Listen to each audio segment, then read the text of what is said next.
tough now. What do you think? I just bow down. See the water start to rise now. Oh, this ain't free, this ain't free, no.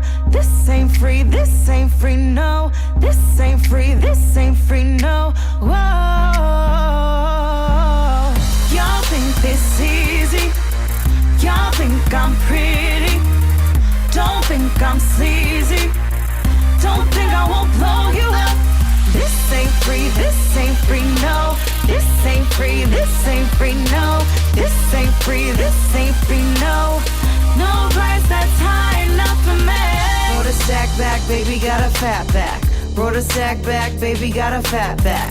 Brought a stack back, baby, got a fat back. Brought a stack back, baby, got a fat back. Y'all think this easy? Y'all think I'm pretty? Don't think I'm sleazy. Don't think I won't blow you up. This ain't free, this ain't free, no. This ain't free, this ain't free, no.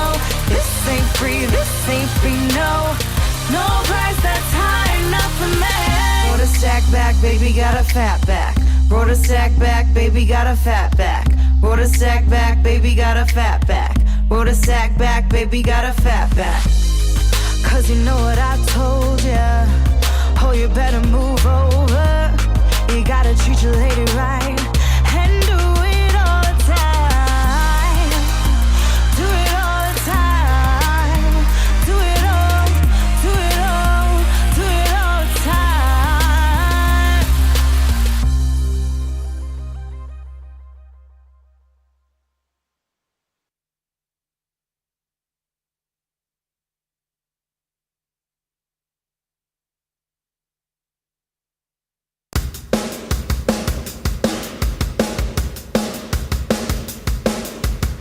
You're coming over, you see me, I don't owe you anything. You're not getting what you want, I don't care, don't need to please anyone. I'm not your princess, baby, in a nice dress, don't tell me how to feel. I'm not your princess, baby, in a nice dress, don't tell me how to deal. And all I hear is blah, blah, blah. Yeah, yeah, yeah. All I hear is wah, wah, wah. You can't handle bad girls, don't try to hide. Don't nod your head, know what you want, 'cause I want it all. You're pushing me out the door, I'm so bored. Don't follow me out the door, I'm not yours. Don't put me on a pedestal, I don't have time, I'll see you when I want.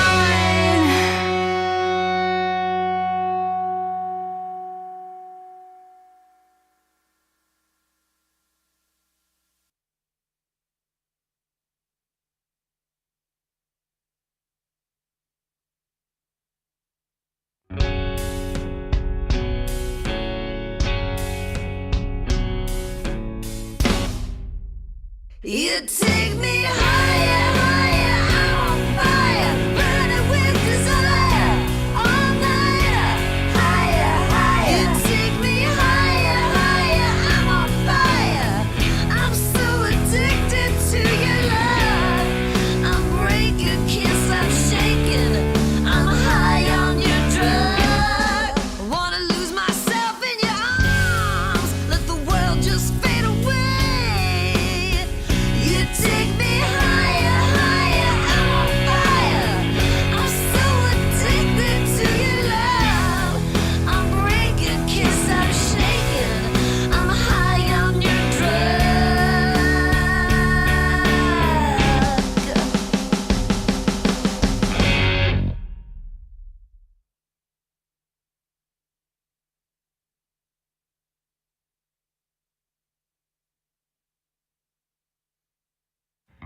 I got a place to go.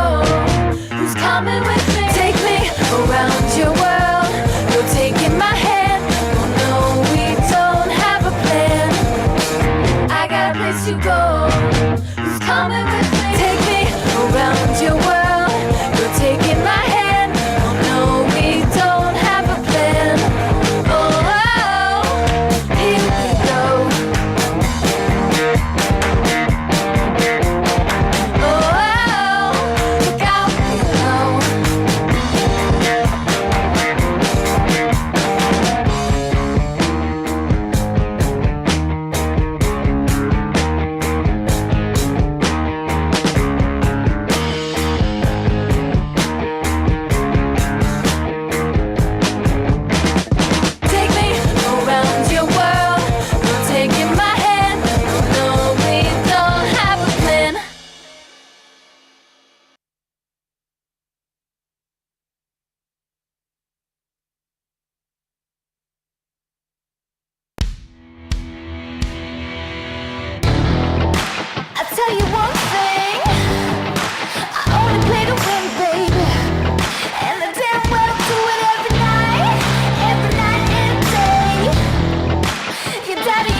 you do. Just like it was before, we're not talking anymore, and I can't keep repeating the same mistakes, the same deflating story all over again. You're no good, no good for me. We can't be the us that I wanted us to be. You're no good, no good for me. We can't be the us that I wanted us to be. You say you just need time, but you don't pay any mind to the love I need now. So sorry doesn't work if you never meant a word of it. Stop. We keep making the same mistakes, the same deflating story all over again. You're no good, no good for me. We can't be the us that I wanted us to be. You're no good, no good for me. We can't be the us that I wanted us to be. No, you're no good, no good. You're no good, for me. We can't be the us that I wanted us to be. No.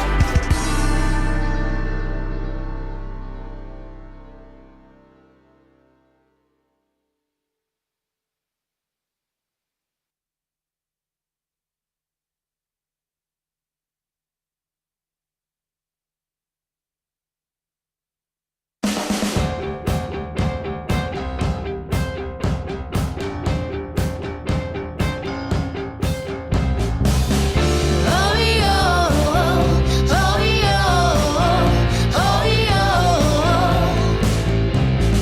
Got a way of walking, makes the voice moan. Before you fall hard, something you ought to know. I'm a real bad girl, got the devil inside.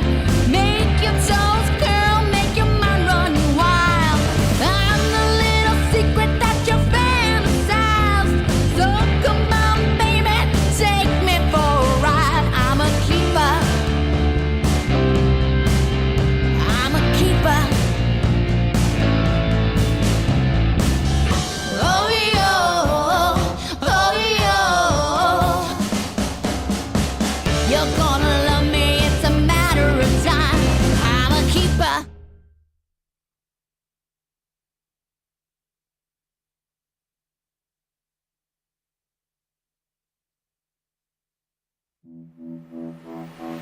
I was born in the heat of the middle of the summer. I came in rolling like thunder. Now you best believe that I won't hesitate to be the number one. Night, one too many. I'll find if there's any. Now you best believe that I won't hesitate to be the number one.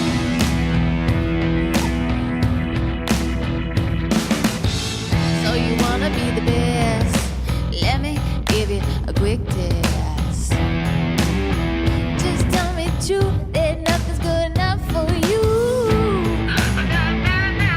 Well, honey, I'm about to change your tune. 'Cause I will get mine. I was born in the heat of the middle of the summer. I came in rolling like thunder. Now you best believe that I won't hesitate to be the number one. Night, one too many. I'll find if there's any. Now you best believe that I won't hesitate to be the number one.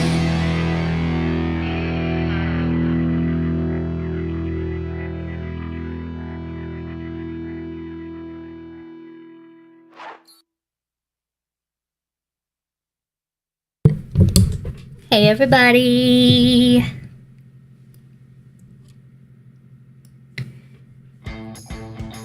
who have I got on board right now?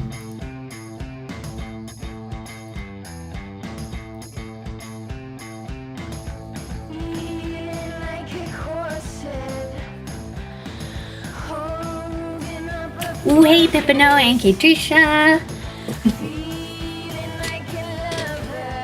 Oh, all right. So we're going to try something a little bit different tonight, which is kind of exciting. So it was strongly suggested to me, and we may already have passed this point, but something tells me we haven't yet. Yeah, hey, Craigslist!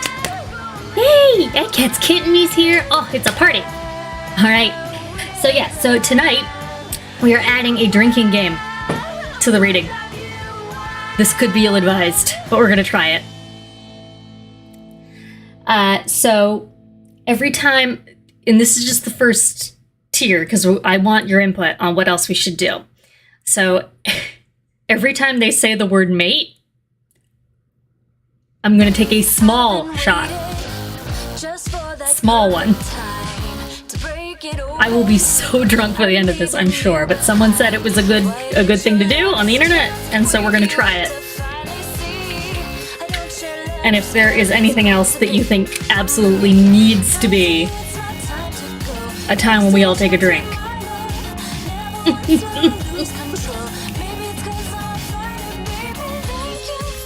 Yeah, I took internet advice, so it could go very poorly.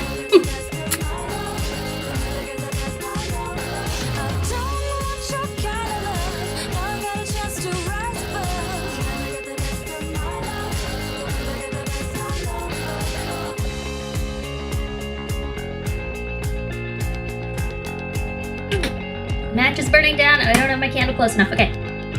Ooh. Ow, ow, ow. He didn't light. Okay.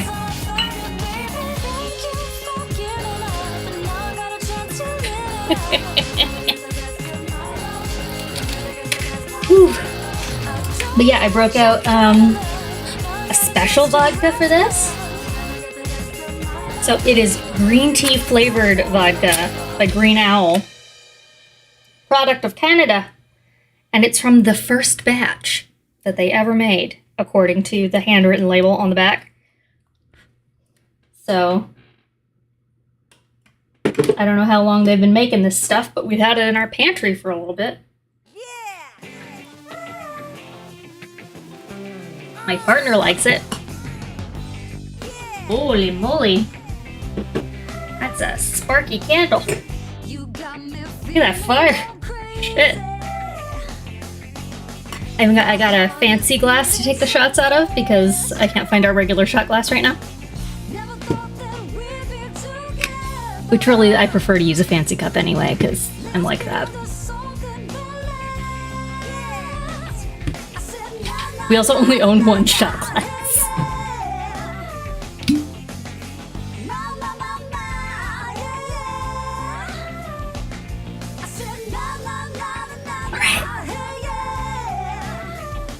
This pour spout thingy isn't going to stay in here, is it?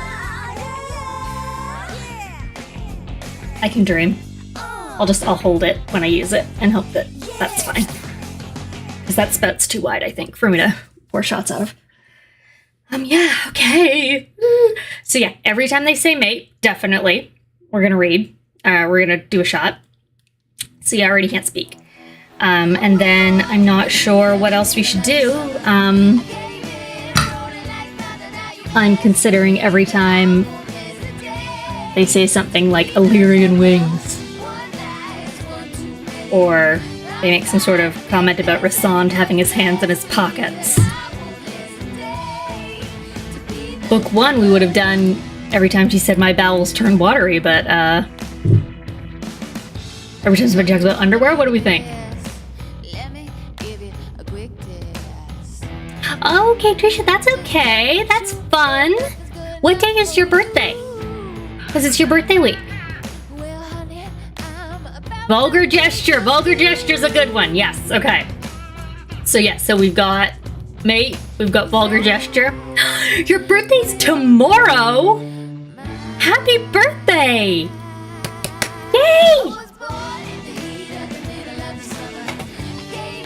so exciting. This is a good time of year for a birthday, I think.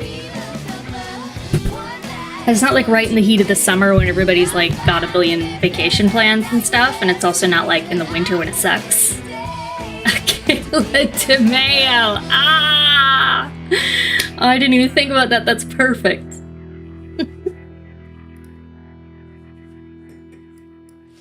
And so like it's on a fun holiday, but it's not like one that overshadows the birthday. So that just means like there are lots of fun parties happening at Mexican restaurants around you that are convenient. Okay, so then, because it's your birthday, I'm gonna do my first shot and it's to you.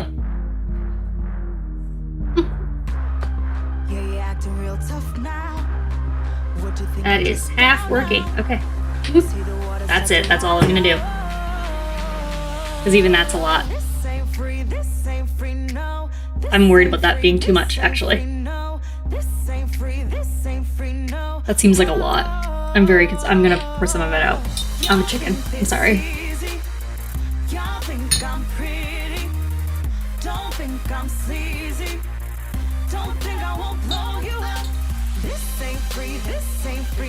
They strapped you into a carrier and went to get margaritas.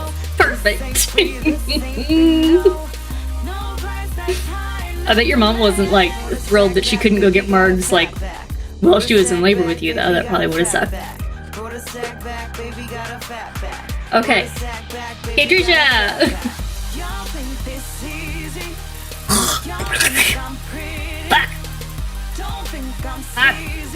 I put snacks over here to try to kill it. Like, actually doesn't taste that bad, it just burns.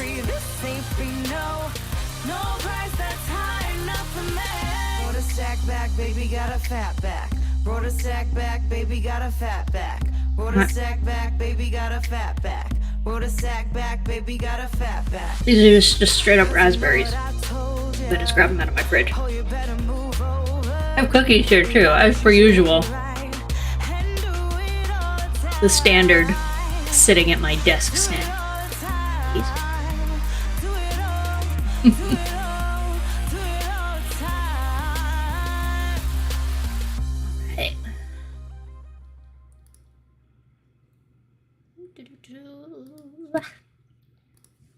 Great, okay, so other housekeeping business.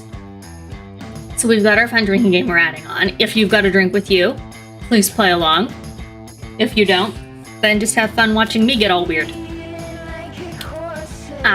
Then we've also got our timeline. So we are almost done this book. We are very, very close. And in fact, I think what I did when I did my math and what happened was that like I tried to cram too much of part 2 into like a small period of time, and then I tried to overcompensate for part 3. So we technically, I think, could finish the book by Sunday, but I don't have Jackie scheduled to come back and hang out with us, and she can't until Wednesday after next. So we've got tonight's reading, we've got Sunday's reading, then we've got another Wednesday, and then I've got to take the following Sunday off because I'm going to the LPN live show here in Toronto, so I'm not going to be available to do reading that Sunday. And then we've got Jackie. So we've got 3 readings of 3 chapters each. That's the way I've broken it down, because we've got 9 left. Now, these chapters, they're not super long. So I'm gonna kind of leave it up to you guys. If we're going and it like hits a point where you're like, I really need to read more and it's not very late and we've been doing this for not very long, we can keep going. The caveat being that we'll likely end up having like 1 extra stream in there without reading set up for it. And I don't necessarily want to start the next book until we've had a chance to do our chat with Jackie, because I don't want to read ahead and get all confused. Because I will. So, I'm considering doing like a best of highlight stream to sort of catch us up for those that haven't been keeping up in real time. Meaning, I will read all the parts that were the most difficult for me to read, meaning the sexy stuff, again. I will try to read them again. And get through it without all of my usual hemming and hawing and try to actually make it good. Unless we like the humming and hawing. So I'm looking for viewer feedback on that to know what people want. If there is an extra stream. There might not be. Maybe I'll read 3 chapters today and it'll be perfect and it'll end at an appropriate time and we'll all be like, yeah, I'm good tonight. And then the next one, the same thing. Craigslist Cutie would love it. Okay, great. So yeah, so that's on the table. So we'll see. If we can get through like more than 3 chapters tonight, then that's definitely happening. If we read 3 and we're like, let's keep going, then it's something I'm gonna have to adjust for. Meaning that would be the next Wednesday. That would be next week. I would do that. So we'd have Sunday, I'd finish the book, and then Wednesday I would do that. And then we would have a whole week off to chill, and then we can gush with Jackie on the next Wednesday. So that's what we're aiming for right now.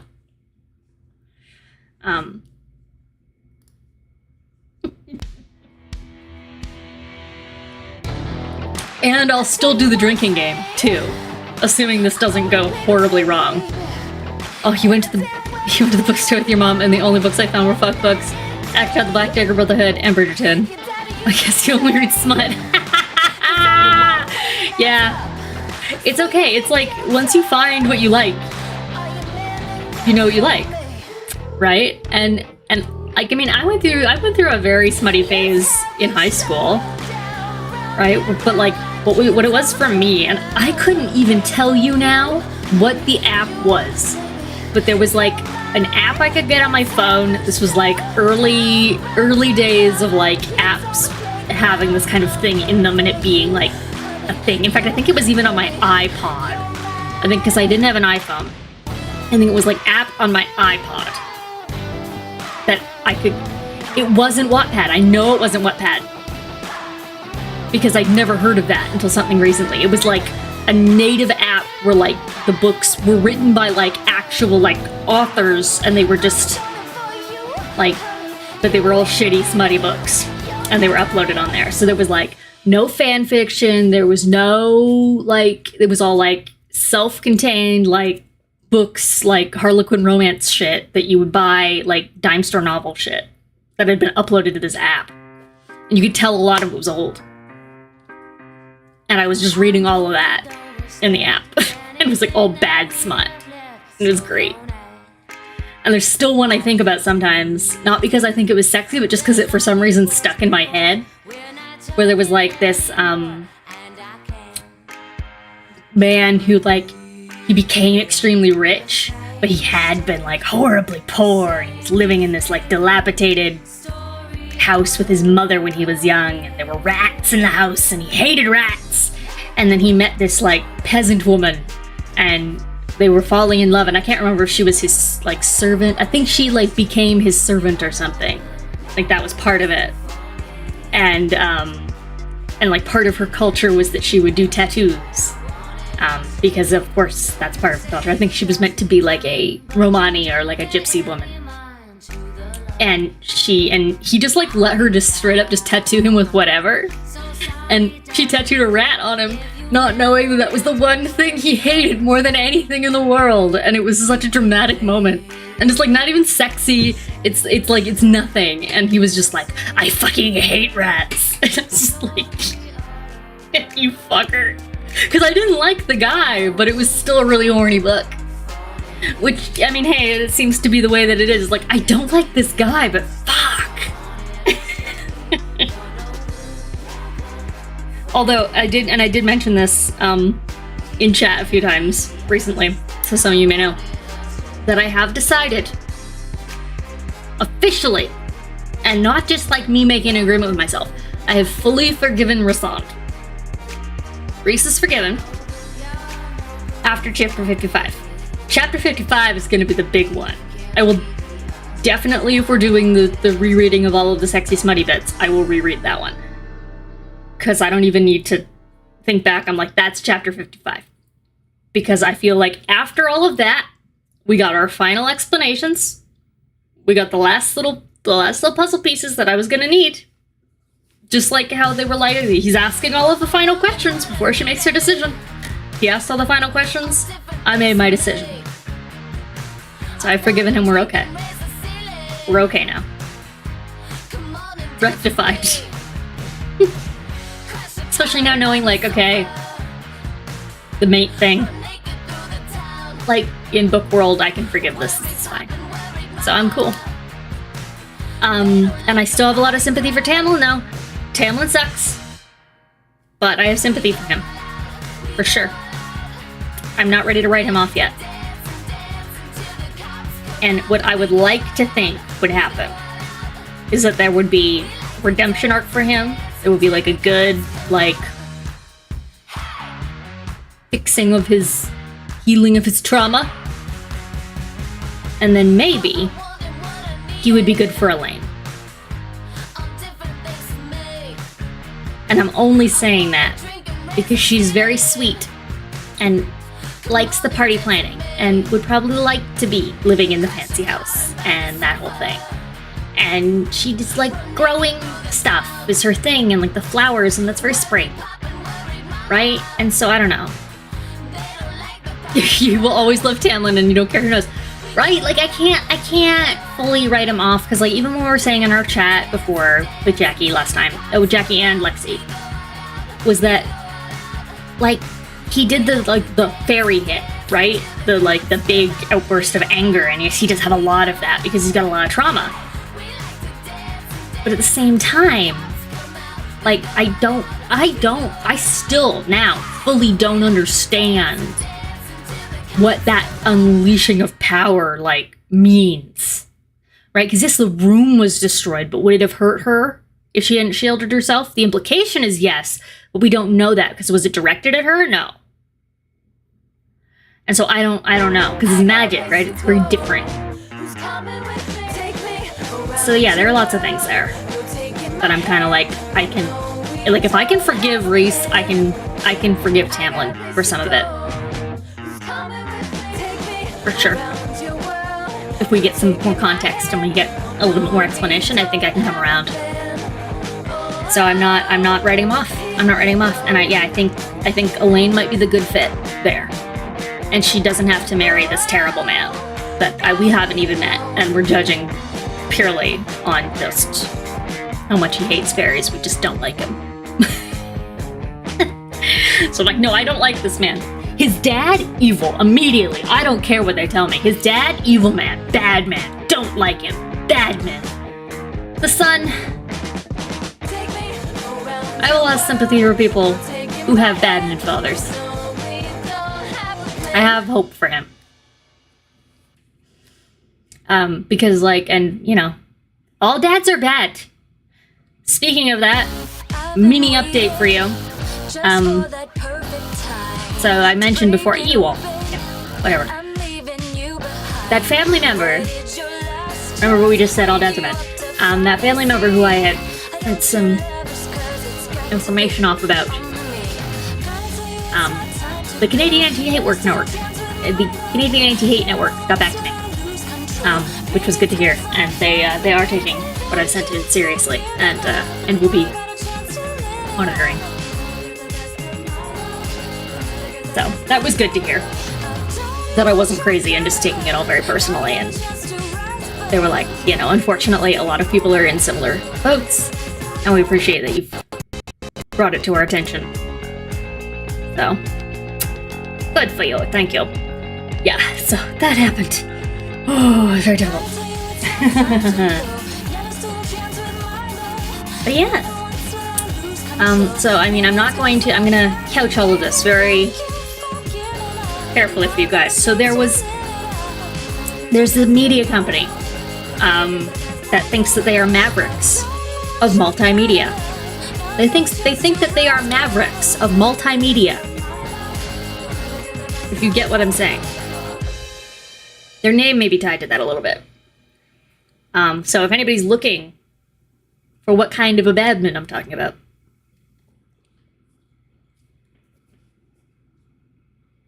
there's a clue for you.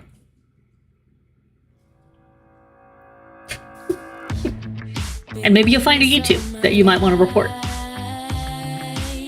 I don't know. Oh yeah, all hypothetical. All in Minecraft, right? Sorry, I'm being sassy again. Stop that. Hold on, I'm gonna like pre-pour this shot because I have a feeling it's gonna come up soon. And I just want to be ready.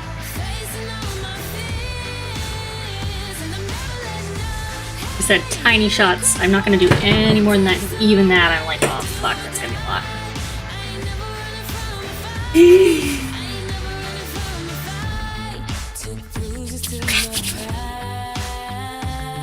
So, oh, one moment, development.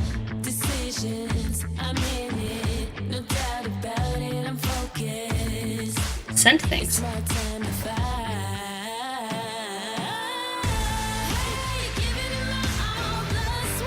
Oh, okay, never mind.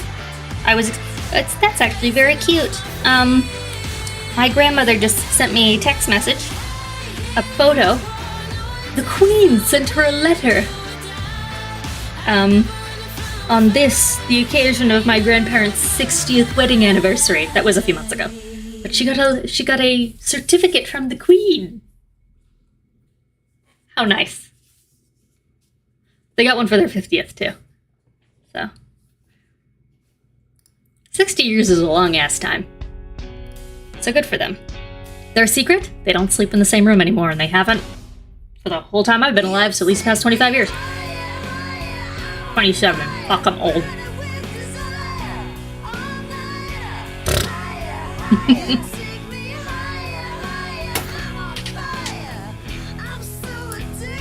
It's very cute. I'm so happy for them.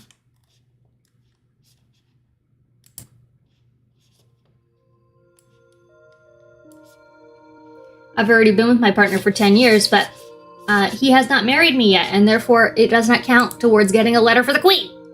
From the Queen. But we're gonna work on that.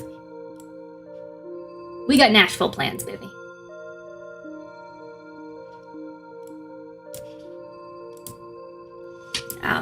Which is, last piece of housekeeping, by the way. We're still fundraising for Nashville. Up there. So $25 or more gets you a pinup photo of myself signed. I am toying around with the idea of potentially doing like little kisses on them too. So you may get that if I can figure out how to do it in a way that won't get all smudgy.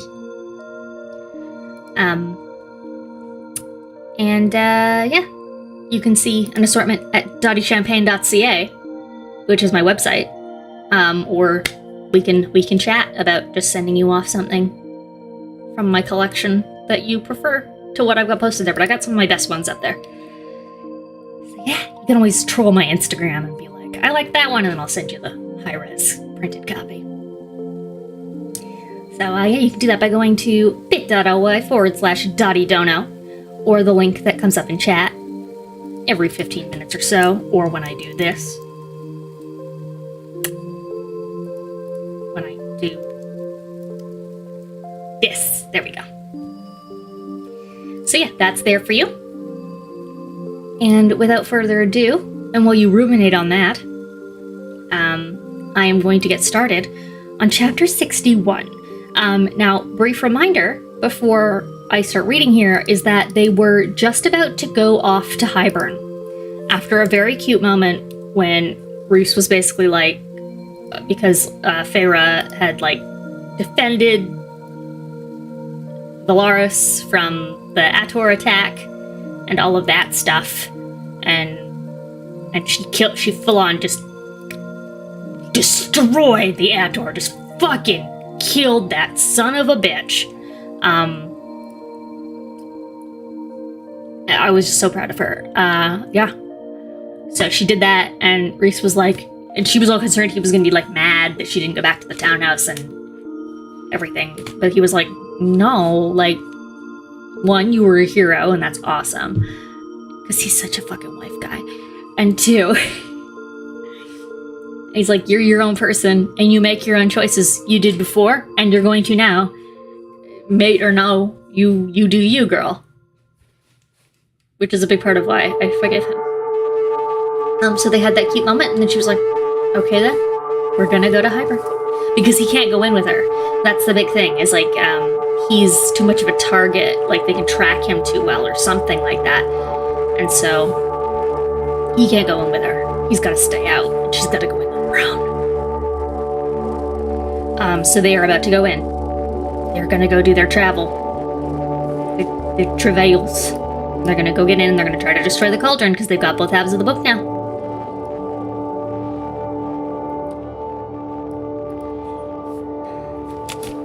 So I have a feeling, like I said, that there will be references to Mate, likely very quickly. There will likely be references to wings, likely not in a sexy way, but they will talk about wings a lot. Vulgar gestures, maybe.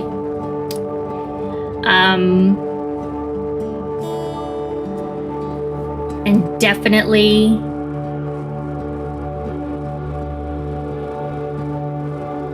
No sexy stuff for at least a little bit.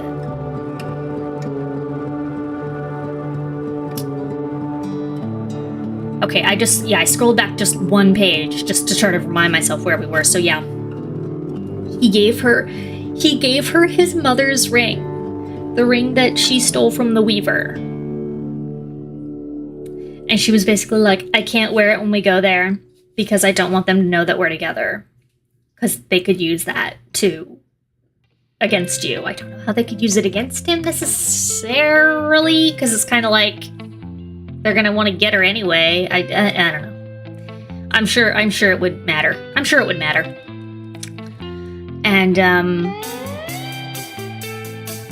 she was like, yeah, no, I can't right now. But then she was like, but once we get back, I want to do everything. I want to get our bond declared. And they want to get married and they want to have a party and invite everybody and do the whole thing. And then he was like, and if I want to go one step beyond that, I think that means fucking. And she's like, yeah. And then they fuck. But we don't get the description of them fucking, unfortunately, this time. Sorry, guys. We just know that they got all steamy again.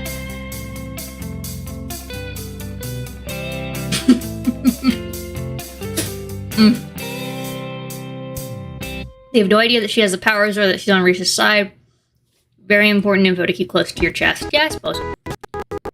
I just feel like the second she gets in there, they're gonna know something's up. But at the same time, it's like, do you want to wear an expensive fancy ring into a battle? Probably not. Because then it could get caught on something, deglove your finger. Just don't do it. Just don't do it. I fully understand the impulse to just not do it, so I'm on board with that. So yeah, let's get into chapter 61. And we'll see if we maybe get treated to anything cute and sweet. I want more cozy girl winter vibes from Feyre, for sure. Love the cozy vibes. I miss them. More potatoes, more stew, more big sweaters. It's a little warm today, or I would have worn a big sweater. I almost wore my high socks, but I forgot. Well, just now. Cozy girl vibes! Alright, chapter 61. I'd never worn so much steel. Blades had been strapped all over me, hidden in my boots, my inside pockets. And then there was the Illyrian blade down my back. Just a few hours ago, I'd known such overwhelming happiness after such horror and sorrow. Just a few hours ago, I'd been in his arms while he made love to me.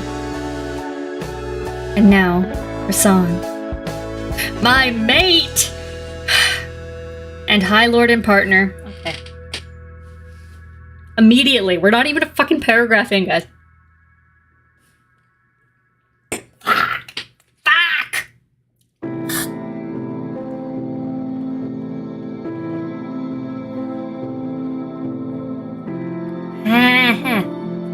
Okay.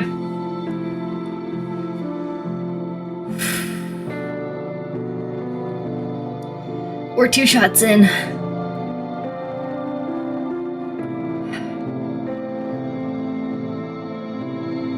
This better not come back to bite me in the ass. We'll be dead. I gotta work tomorrow, guys. This could be very bad. Okay, and now Rasan, my mate and High Lord and partner, stood beside me in the foyer. Mor and Azriel and Cassian armed and ready in their scale-like armor, all of us too quiet. Amren said, "The King of Hybern is old, Reese. Very old. Do not linger." A voice near my chest whispered, "Hello, lovely wicked liar." The 2 halves of the Book of Breathings, each part tucked into a different pocket. In one of them, the spell I was to say had been written out clearly. I hadn't dared speak it, though I had read it a dozen times. "We'll be in and out before you miss us," Rasan said. "Guard Valaris well." Amren studied my gloved hands and weapons. "That cauldron," she said, "makes the book seem harmless. If the spell fails, or if you cannot move it, then leave." I nodded. She surveyed us all again. "Fly well." I suppose that was as much concern as she'd show. We turned to Mor, whose arms were out, waiting for me. Cassian and Reese would winnow with Azriel. My mate. Y'all. Oh, I'm on page 2! This one's a tiny one. I can't. Oh, shit.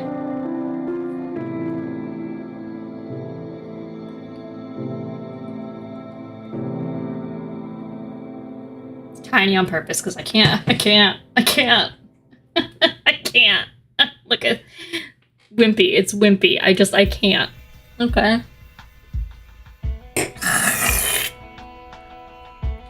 The taste wasn't even on my mouth yet. It's like the internet knew. The internet knew. It knew this would be difficult and awful for me.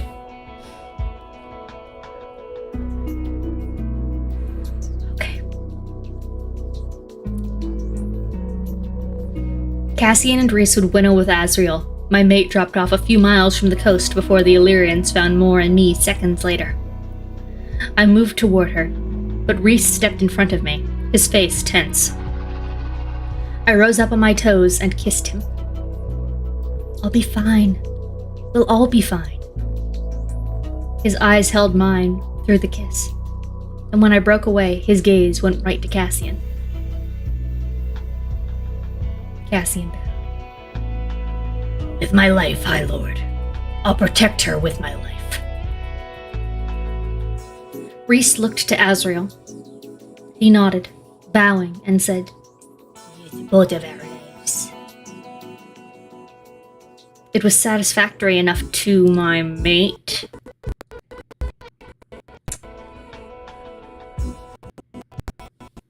Fuck.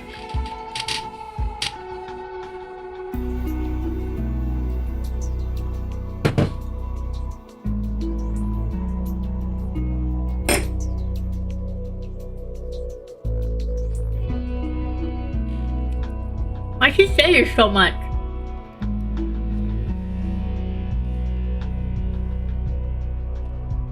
Who at last looked at Mor. She nodded once, but said, "I know my orders." I wondered what those might be, why I hadn't been told, but she gripped my hand. Before I could say goodbye to Amren, we were gone. Gone, and plunging through open air toward a night-dark sea. Google's how to get a friend to stop hurting themselves. Ugh. I'm doing very tiny wars now. They're very tiny now. There will come a time when I will say no. I'm not an alcoholic. I know when to say no. Dottie, we're all worried about you.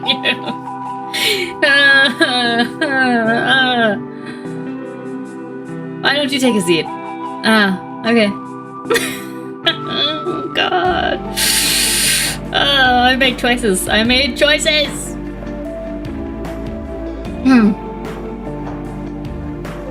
A warm body slammed into mine, catching me before I could panic and perhaps winnow myself somewhere. Easy, Cassian said, banking right. I looked below to see more still plummeting, then winnow again into nothing. No sign or glimmer of Reese's presence near or behind us. A few yards ahead, Azrael was a swift shadow over the black water, toward the landmass we were now approaching. Highburn. No lights burned on it, but it felt old, as if it were a spider that had been waiting in its web for a long, long time. I've been here twice, Cassian murmured. Both times I was counting down the minutes until I could leave. I could see why. A wall of bone-white cliffs arose, their tops flat and grassy, leading away to a terrain of sloping, barren hills, and an overwhelming sense of nothingness. Amarantha had slaughtered all her slaves rather than free them. She had been a commander here, one of many. That force that had attacked Valaris was a vanguard. I swallowed, flexing my hands beneath my gloves. That's his castle ahead, Cassian said through clenched teeth, swerving. Around a bend in the coast, built into the cliffs and perched above the sea, was a lean, crumbling castle of white stone.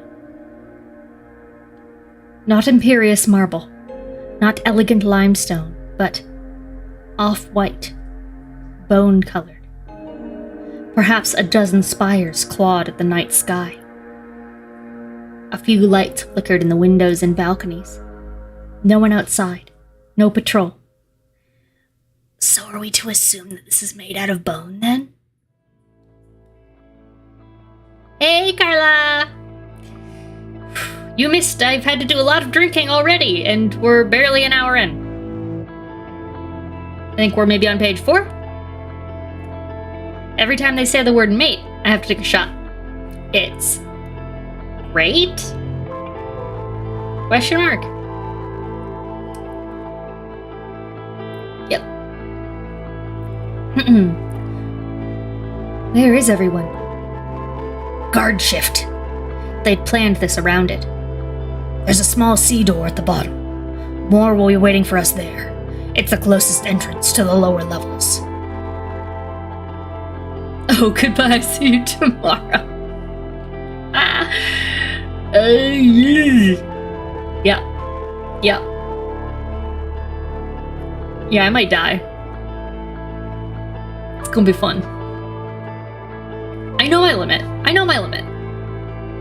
I don't think this will start hitting me for another 10 minutes. And then it'll hit me real hard. I'm feeling a little fuzzy. I'm okay. I'm not drunk yet.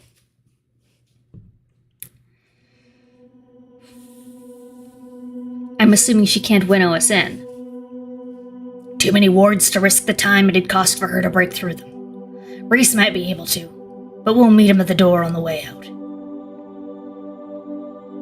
My mouth went a bit dry. Over my heart, the book said, "Home. Take me home." And indeed, I could feel it. With every foot we flew in, faster and faster, dipping down so the spray from the ocean chilled me to my bones, I could feel it. Ancient, cruel, without allegiance to anyone but itself. The cauldron.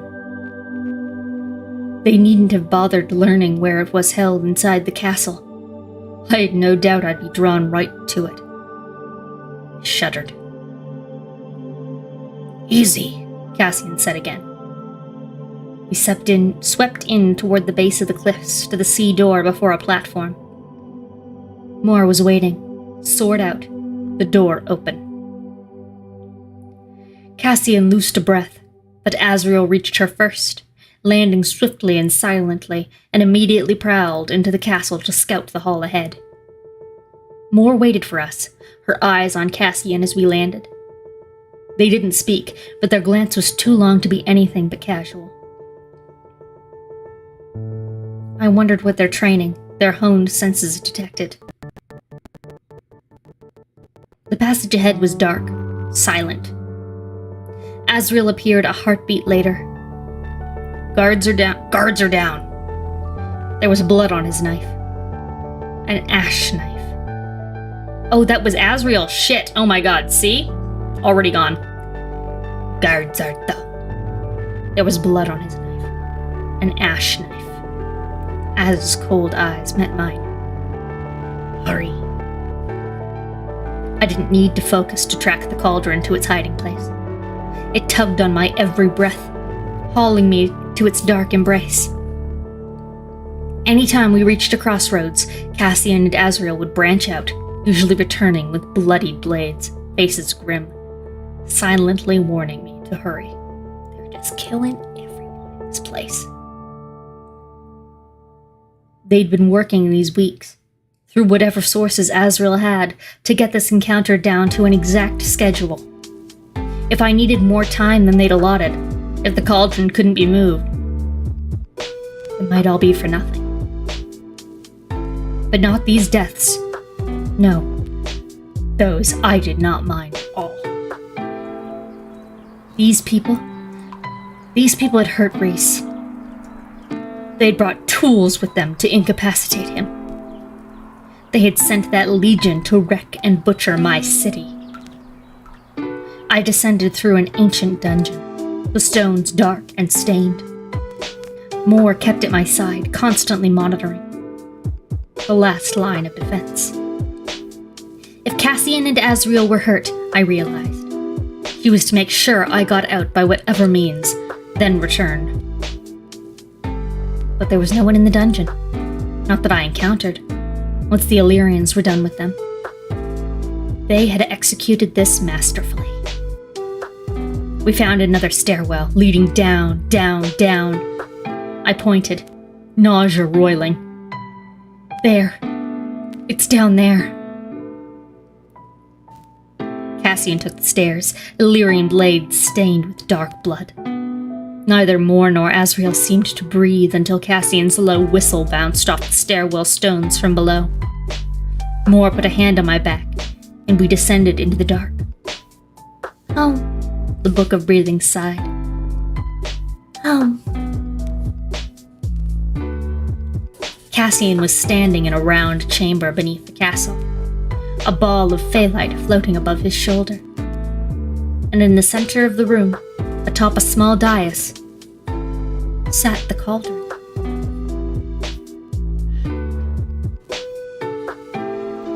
Fuck, guys. Bye, Katricia. Have a good dinner.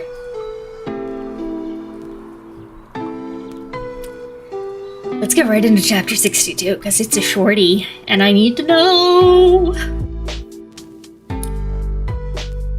The cauldron was absence and presence. Darkness and whatever the darkness had come from. But not life. Not joy or light or hope. It was perhaps the size of a bathtub, forged of dark iron. Its 3 legs. Those 3 legs the king had ransacked those temples to find. Crafted like creeping branches covered in thorns. I had never seen something so hideous and alluring. Moore's face had drained of color. Hurry, she said to me. We've got a few minutes. Azriel scanned the room, the stairs we'd strode down, the cauldron, its legs, I made to approach the dais, but he extended an arm into my path. Listen. So we did. Not words, but a throbbing. Like blood pulsed through the room. Like the cauldron had a heartbeat. Like calls to like. I moved toward it. More was at my back, but didn't stop me as I stepped up onto the dais. Inside the cauldron was nothing but inky, swirling black. Perhaps the entire universe had come from it. Asriel and Cassian tensed as I laid a hand on the lip. Pain. Pain and ecstasy and power and weakness flowed into me. Everything that was and wasn't. Fire and ice, light and dark, deluge and drought. The map for creation. Reeling back into myself, I readied to read that spell. The paper trembled as I pulled it from my pocket, as my fingers brushed the half of the book inside. Sweet-tongued liar, lady of many faces. One hand on half of the Book of Breathings, the other on the cauldron. I took a step outside myself, a jolt passing through my blood, as if I were no more than a lightning rod. Yes, you see now, Princess of Carrion. You see what you must do. Feyre? More murmured in warning. But my mouth was foreign. My lips might as well have been as far away as Valaris while the cauldron and the book flowed through me, communing. The other one, the book hissed. Bring the other one. Let us be joined. Let us be free. I slid the book from my pocket, tucking it into the crook of my arm as I tugged the second half free. Lovely girl, beautiful bird, so sweet, so generous. Together, together, together. Feyre! Moore's voice cut through the song of both halves. Amren had been wrong. Separate, their power was cleaved. Not enough to take on the abyss of the cauldron's might. But together? Yes, together. The spell would work when I spoke it. Whole, I would become not a conduit between them, but rather their master. There was no moving the cauldron. It had to be now. Realizing what I was about to do, Moore lunged for me with a curse. Too slow. I laid the second half of the book atop the other. A silent ripple of power hollowed out my ears, buckled my bones. Then nothing. From far away, Moore said, "We can't risk it." "Give her a minute," Cassian cut her off. I was the book and the cauldron and sound and silence. I was a living river through which one flowed into the other, eddying and ebbing, over and over, a tide with no end or beginning. The spell, the words. I looked to the paper in my hand, but my eyes did not see, my lips did not move. I was not a tool, not a pawn. I would not be a conduit, not be the lackey of these things. I'd memorized the spell. I would say it, breathe it, think it. From the pit of my memory, the first word formed. I slogged toward it, reaching for the one word that would be a tether back into myself, into who I was. Strong hands tugged me back, wrenching me away. Murky light and moldy stone poured into me, the room spinning as I gasped down breath, finding Asriel shaking me, eyes so wide I could see the white around them. What had happened? What? Steps sounded above. Asriel instantly shoved me behind him, bloodied blade lifting. The movement cleared my head enough to feel something wet and warm trickle down my lip and chin. blood. My nose had been bleeding. But those steps grew louder, and my friends had their weapons angled as a handsome, brown-haired male swaggered down the steps. Human. His ears were round, but his eyes. I knew the color of those eyes. I'd stared at one, encased in crystal, for 3 months. Stupid fool, he said to me. Jerry, I breathed. Guys! No! They did it? Fuck off! Brought that motherfucker back to life?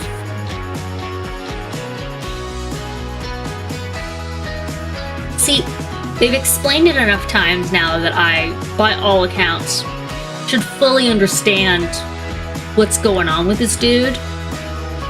Big ol' fuck is right, yeah. But honestly, the story between him and Amaranth's sister, and whoever this other person was that was involved in some way, this triangle thing, or whatever, fully I fucking don't know. All I know, Jury and Bad don't like him. Not good. He should be dead.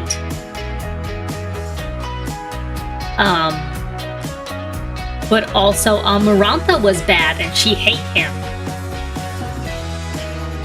But she dead now, so that's fine. But is she really dead now? Because Cauldron can bring back her. No, Bad, don't want that. So the history is mangled and muddled for me. I'm not sure I remember how it all worked, but all I know is this man Bad. This man Bad don't like. Should not be alive. Don't want him here. He should go. Go get gone. Not good. And that's where we at. Yeah? So, as you can tell, we're about to read chapter 63. Not a particularly long chapter. And this would have been the last one. But, because we are not very far in, I think there's a very good chance I'm going to read more. Which means there's a very good chance that next Wednesday, I'll be reading the fuck parts. So we can all be excited for that. It'll be the horniest stream. The horny parts from book 2, from book 1 and 2. I don't know. I'll see how much time that would take. But basically guaranteed, because the shots I took haven't even fully set in yet. You're so sad. Oh no! You're rolling on the floor. Just wanted to thank you for the company. Oh, Cat's kidding me. Oh, well, I'm glad we can be here for you, but oh, it sucks that you're sick. I'm so sorry. Oh. Well, we're all here. We're all hanging out. Like I said, I'm not ending, so. I also haven't updated the chapter tracker because I'm starting to get a little bit drunk. Not that I remember when I'm sober. So, there's that. Great. Okay. Let's get into chapter 63. Figure out what the fuck's gonna happen with this son of a bitch. We hate this man. I gauged the distance between my friends and Jurian, weighed my sword against the twin ones crossed over his back. Cassian took a step toward the descending warrior and snarled, "You." Jurian snickered. Worked your way up the ranks, did you? Congratulations. I don't know why I'm doing this weird, almost John Wayne impression, but I feel like it's appropriate.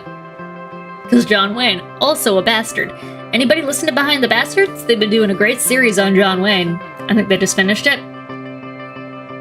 Or they're about to. Tomorrow? Fucking John Wayne, man. Piece of shit. Big old piece of shit. Hate John Wayne.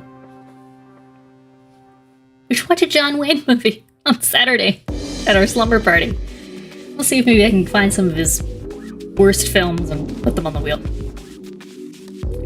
Anyway.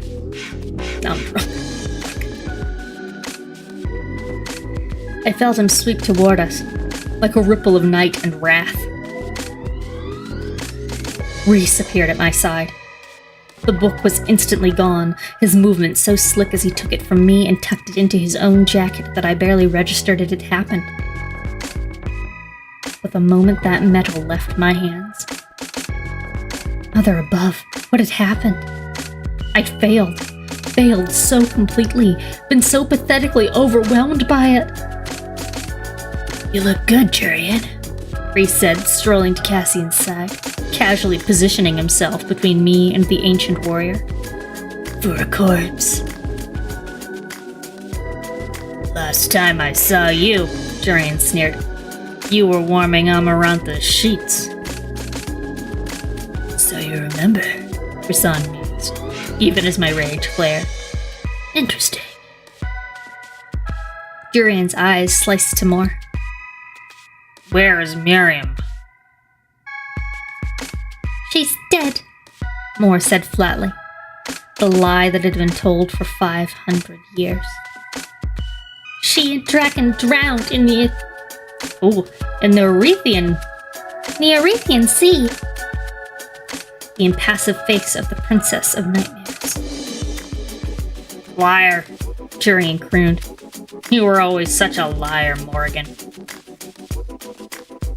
Azrael growled, the sound unlike any I'd heard from him before. Jurian ignored him, chest starting to heave.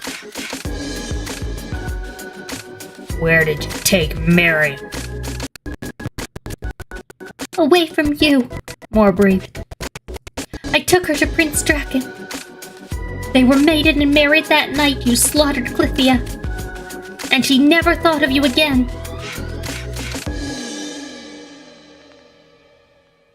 Wrath twisted his tan face.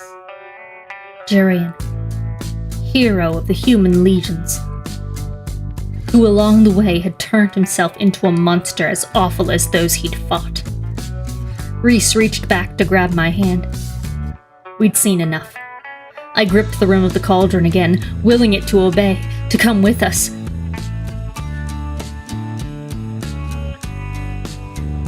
I braced for the wind and darkness. Only they didn't come. Moore gripped Cassian and Azrael's hands and stayed still.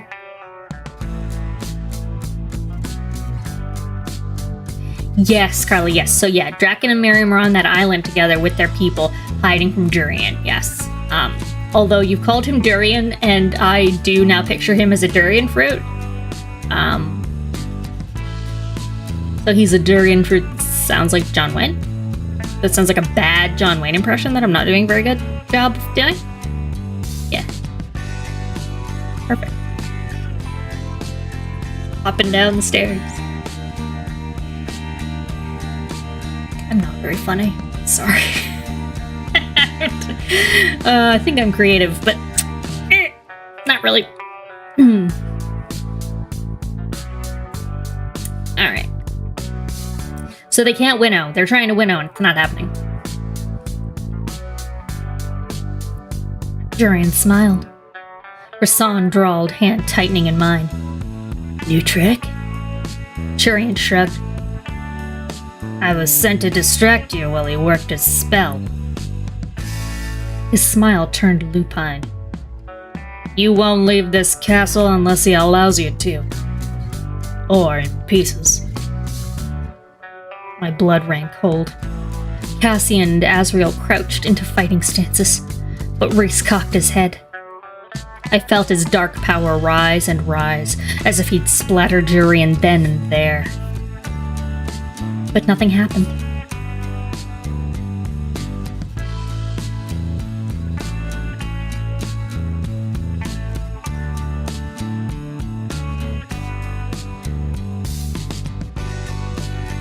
Sorry, I'm just reading Carla's other messages, realizing I missed two.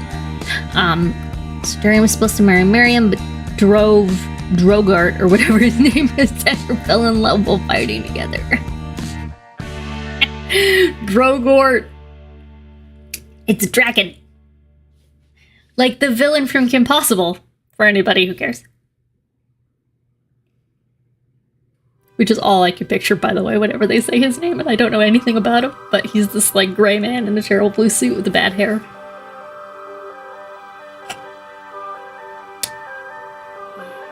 Okay. Let's keep reading them. But nothing happened. Not even a brush of night-flecked wind. Then there's that, Durian said. Didn't you remember? Perhaps you forgot. It was a good thing I was there, awake for every moment, Rissan. She stole his book of spells to take your powers. Referring to him as the Doctor from now on, and I think that might make Miriam Shiga, although I don't know if Dr. Draken and Shiga were like a couple. I don't think they were. But they could be. I mean, I would just feel bad for Shiga because she's fucking hot, and Draken is...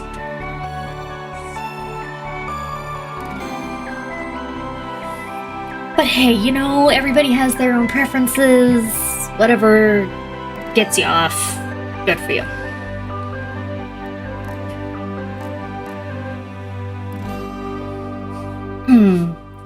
Okay.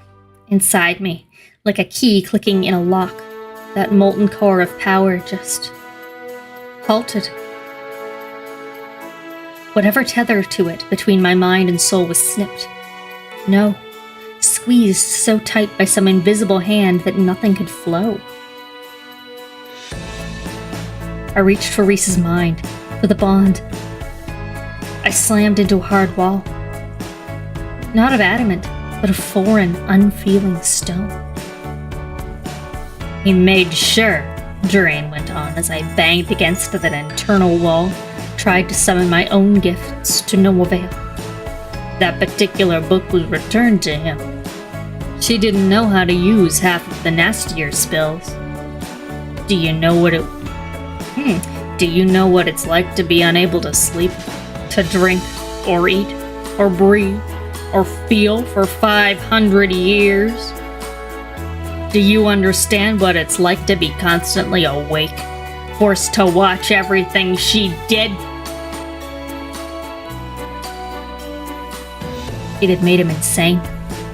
Tortured his soul until he went insane. That's what the sharp gleam was in his eyes. Couldn't have been so bad, Reese said, even as I knew he was unleashing every ounce of will on that spell that contained us, bound us. If you're now working for her master. A flash of 2 white teeth. Your suffering will be long, thorough. Sounds delightful, Reese said, now turning us from the room. A silent shout to run. But someone appeared atop the stairs. I knew him, in my bones. The shoulder-length black hair, the ruddy skin, the clothes that edged more toward practicality than finery. He was of surprisingly average height, but muscled like a young man. But his face, which looked perhaps like a human man in his 40s, blandly handsome, to hide the depthless, hateful black eyes that burned there. The King of Hybern said, "The trap was so easy, I'm honestly a bit disappointed you didn't see it coming."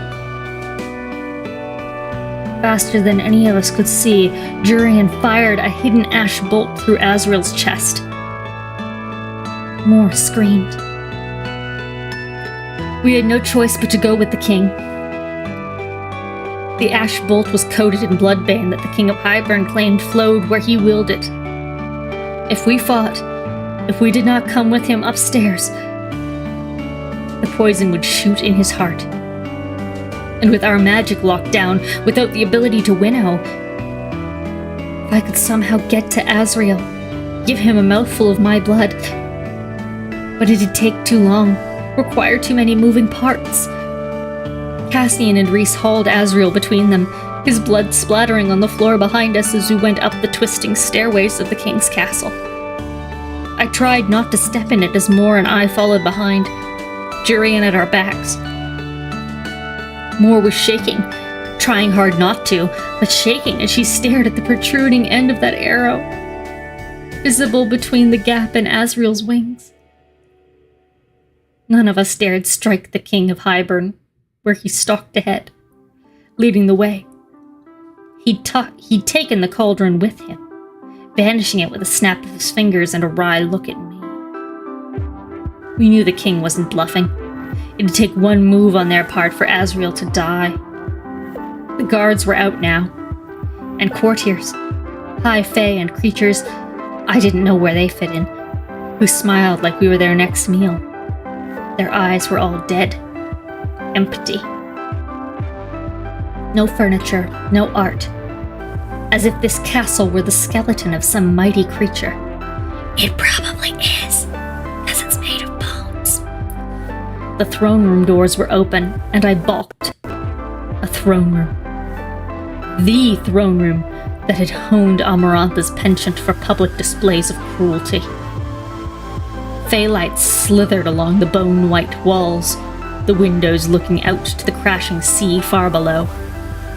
The king mounted a dais carved of a single block of dark emerald, his throne assembled from the bones of... I felt the blood drain from my face. Human bones. Brown and smooth with age. We stopped before it, Jurian leering at our backs. The throne room doors shut. The king said to no one in particular, "Now that I've upheld my end of the bargain, I expect you to uphold yours." From the shadows near a side door, 2 figures emerged. I began shaking my head as if I could unsee it, as Lucian and Tamlin stepped into the light. Fuck off! No way! Sons of bitches!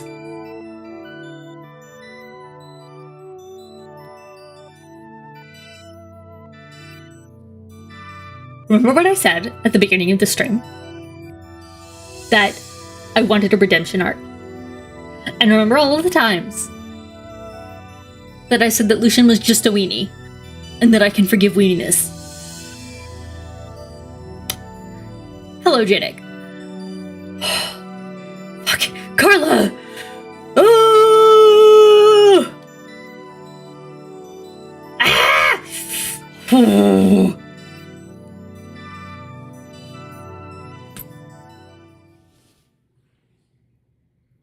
Y'all, the fuck?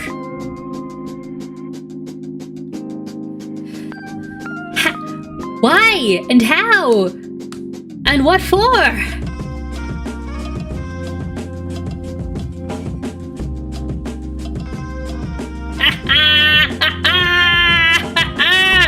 I never said I love Tamlin. I never said that, by the way. It was not in defense of Tamlin. It was purely angry at Reese. I repeatedly said that everyone bad. Repeatedly said everyone bad. But now Tamlin extra bad. Unless this is somehow a triple, double, quadruple cross. Well, from your reaction, I'm guessing not. Ah! Yeah! Okay. I simply cannot stop. I simply cannot stop. So I'm good to my word and I will not stop reading this. And we will continue. Because god damn it!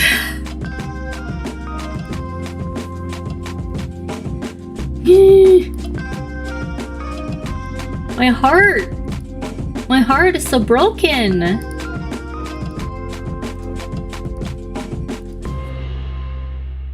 so, like, emotionally wrecked right now. Although, guys, you know, I have to pause for at least 5 seconds. I do have to feed my dog. So I will be right back, and we will continue howling. Will we ever trust anyone again? No. I have no trust for anyone. Ugh. Everybody bad. Everybody is bad. I forgive no one. I bow to no one. I will be right back. Damn it. Bow to no one!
Jadek, I completely agree. I kind of hoped Tamlin was gonna learn a lesson, and I don't know what I expected, honestly, but not this. I didn't think he was gonna do evil.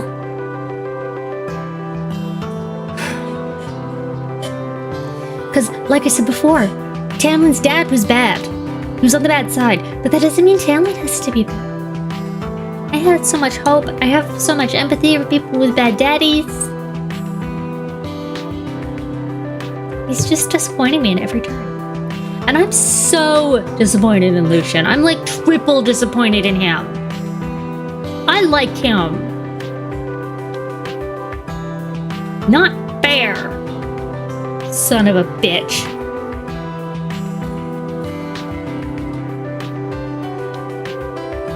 Giving redheads a bad name. Bad dad don't make you a bad dude. It don't. But apparently in this universe, it can certainly help. In any universe, it can certainly help. How you're raised matters a lot, guys. It does. You can either succumb to it or overcome it. Or you can just come. Which is also good too.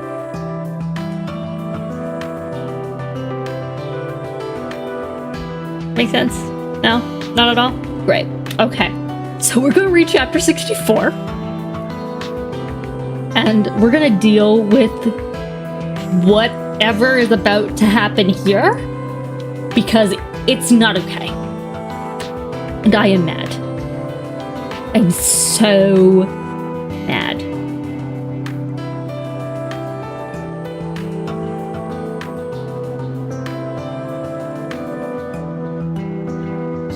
Rasan went still as death.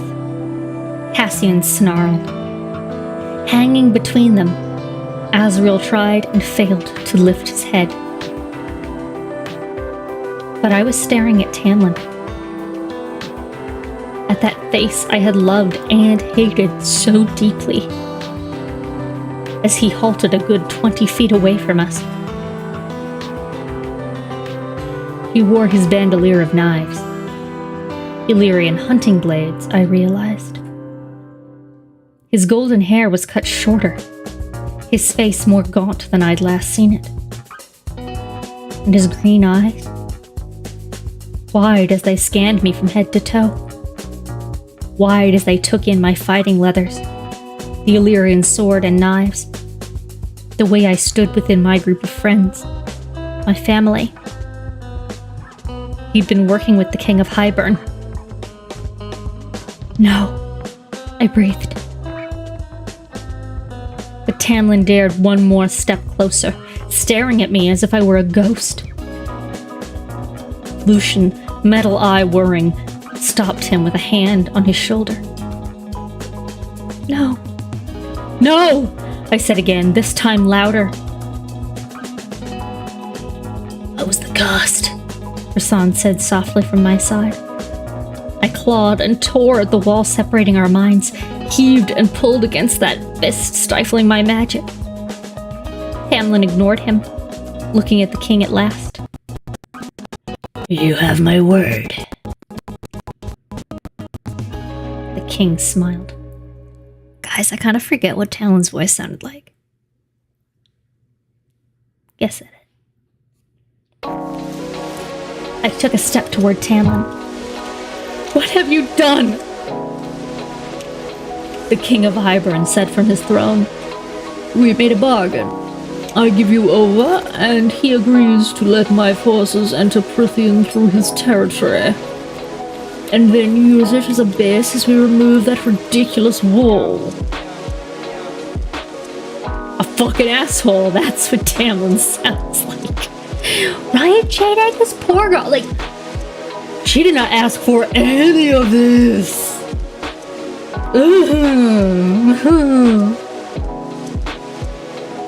This for my life, man? No.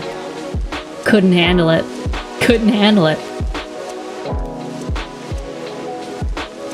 I shook my head. Lucian refused to meet the pleading stare I threw his way.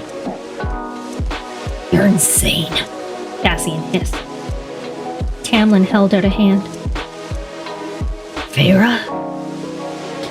An order. Like I was no better than a summoned dog. I made no movement. I had to get free. Had to get that damn power free. You, the king said, pointing a thick finger at me, are a very difficult female to get a hold of. Of course, we've also agreed that you'll work for me once you've been returned home to your husband, but... Is it husband-to-be or husband? I can't remember.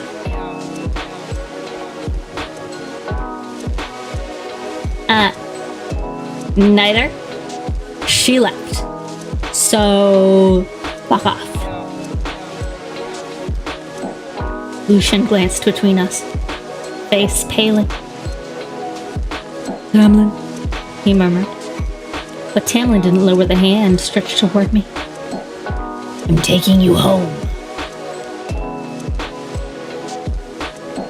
I backed up a step, toward where Rasan still held Azrael and Cassian. There's the other bit, too. The other thing I wanted. The king went on. Well, Jurian wanted. Two birds with one stone, really. The High Lord of Night did. And to learn whether his friends were. It drove Jurian quite mad. Honestly, but you never revealed it during those 50 years. So now you know, Jurian. And now you can do what you please with them. Around me, my friends were tense, taut. Even Azrael was subtly moving a bloody, scarred hand closer to his blades. His blood pooled at the edge of my boots. I said steadily, clearly to Tamlin, I'm not going anywhere with you.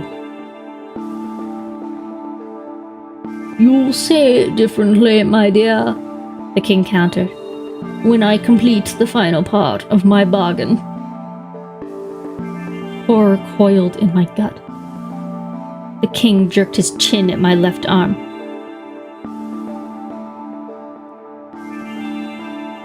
Break that bond between you two. Please, I whispered. How else is Tamlin to have his bride? He can't very well have a wife who runs off to another male once a month. Rhys remained silent, though his grip tightened on Asriel. Observing, weighing, sorting through the lock on his power, the thought of that silence between our souls being permanent. My voice cracked as I said to Tamlin, still at the opposite end of the crude half-circle we'd formed before the dais, Don't let him. I told you that I was fine, that I left. You weren't well, Tamlin snarled. He used that bond to manipulate you. Why do you think I was gone so often? I was looking for a way to get you free, and you left. I left because I was going to die in that house. The King of Hybern clicked his tongue. Not what you expected, is it? Tamlin growled at him, but again held out his hand toward me. Come home with me, now! No! Feyre! An unflinching command. Rhys is barely breathing, barely moving. And I realized it was to keep his scent from becoming apparent. Our scent. Our mating bond. Ah, the upsets. Jurian's sword was already out, and he was looking at Mor as if he was going to kill her first. Fuck, you're right, shot! Damn it, Carla!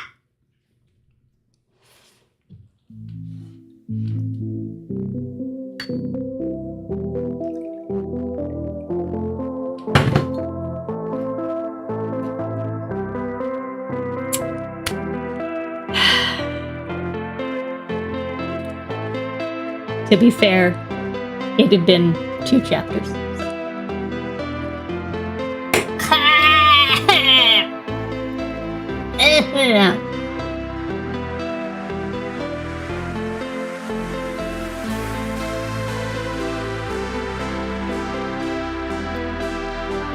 Thank you. You still won't be as drunk as I'm gonna be at the end of the night.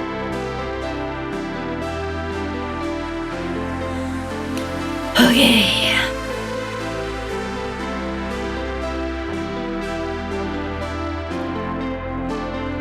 Asriel's blood-drained face twisted with rage as he noticed that stare. Cassian, still holding him upright, took them all in, assessing, readying himself to fight, to defend. I stopped beating at the fist on my power. Stroked it gently, lovingly. How does this scent thing work, Jedi? So, I don't know for sure, but I think, like, he's just trying to hold in as much of his own smell. Like, because if you're breathing in and out, like, you're pushing your scent around, right? Like, I would think it would also just sort of be coming off him, but, I guess it is tied to his breath. And it's gonna be, like, their 2 cents, and it's, like, hormonal, and it's mingling, like, you know, a whole aura. And I think he's just trying to minimize it as much as possible so that maybe, like, they won't immediately notice, and they can have a minute to do this stupid thing they're doing. I don't know.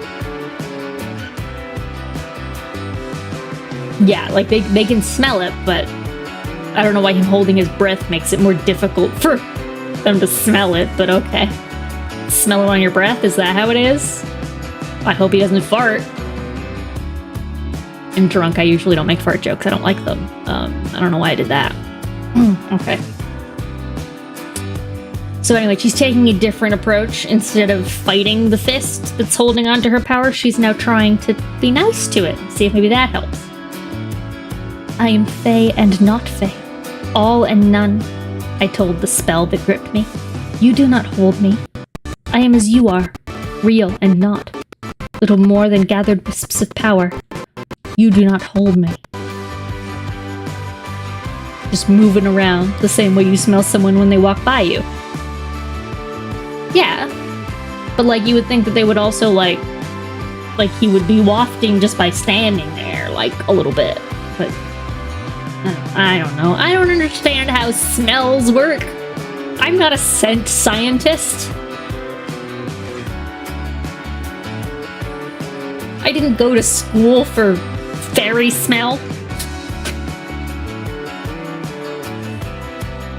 Someone call a scentologist. Get them to explain. Anyway, she said this thing to the spell and was like, I hope that this makes it clear to you. I'll come with you, I said softly to Tamlin, to Lucian, shifting on his feet. If you leave them alone, let them go. You do not hold me. Let's discuss the olfactory glands.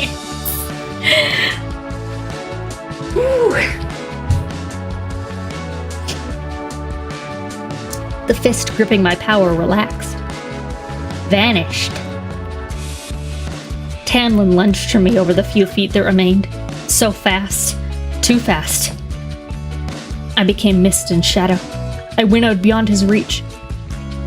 The king let out a low laugh as Tamlin stumbled and went sprawling at Rasan's as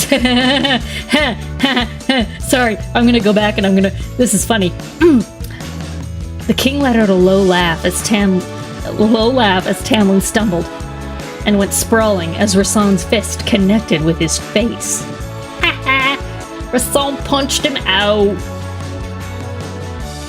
Panting, I retreated right into Rasan's arms as one looped around my waist, as Azriel's blood on him soaked into my back. Behind us, more leaped in to fill the space Rhys had vacated, slinging Azriel's arm over her shoulders.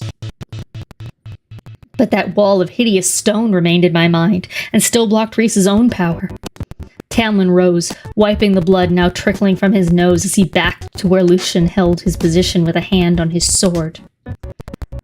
But just as Tamlin neared his emissary, he staggered a step. His face went white with rage. And I knew Tamlin understood a moment before the king laughed. I don't believe it. Your bride left you only to find her mate. The mother was a warped sense of humor, it seems. But what a talent. Tell me, girl, how did you unravel that spell? I ignored him, but the hatred in Tamlin's eyes made my knees buckle. I'm sorry, I said, and meant it.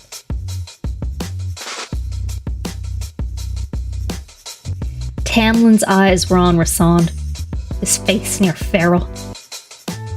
You, he snarled, the sound more animal than fey. What did you do to her? Behind us, the doors opened and soldiers poured in. Some looked like the Ator. Some looked worse. More and more filling up the room, the exits, armor and weapons clanking. Moore and Cassian, Azriel sagging and heavy-lidded between them, scanned each soldier and weapon, sizing up our best odds of escape. I left them to it as Rhys and I faced Tamlin.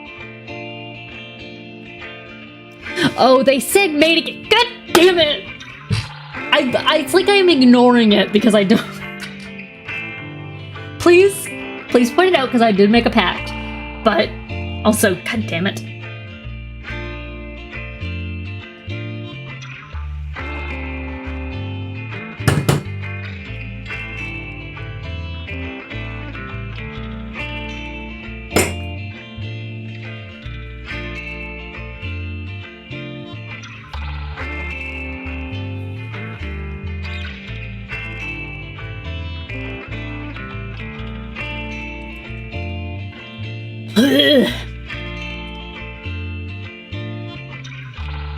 This section is very rough.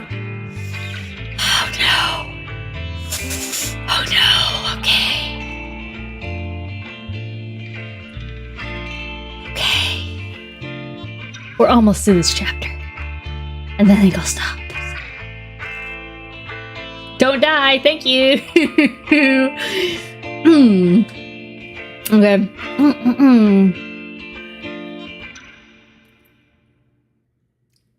I'm not going with you, I spat at Tamlin. And even if I did, you spineless, stupid fool.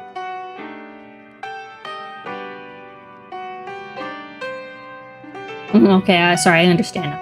And even if I did, you spineless, stupid fool, for selling us out to him, do you know what he wants to do with that cauldron? Oh, I'm going to do many, many things with it. He's gonna fuck it. He wants to fuck that cauldron. And the cauldron appeared again between us. Starting now. Kill him, kill him, kill him. I could not tell if the voice was mine or the cauldron. I didn't care. I unleashed myself. Talons and wings and shadows were instantly around me, surrounded by water and fire. Then they vanished, stifled as that invisible hand gripped my power again, so hard I gasped. "Oh," the king said to me, clicking his tongue. "That, look at you, a child of all 7 cards, like and unlike all. How the cauldron purrs in your presence. Did you plan to use it? Destroy it? With that book, you could do anything you wished." I didn't say anything. The king shrugged. "You'll tell me soon enough." I made no bargain with you. "No, but your master did, so you will obey."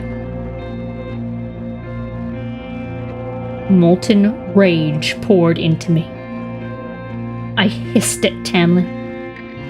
"If you bring me from here, if you take me from my mate, I will destroy you."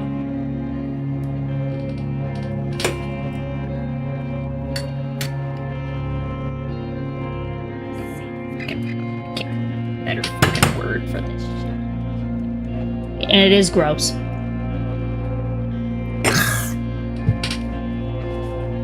After this one, I'm officially out of raspberries. I will have to resort to cookies, which is more of a commitment.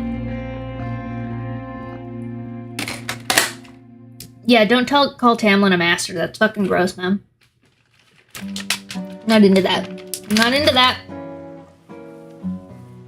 She didn't consent to that. Can I clean my desk with green tea flavored vodka? Let's find out.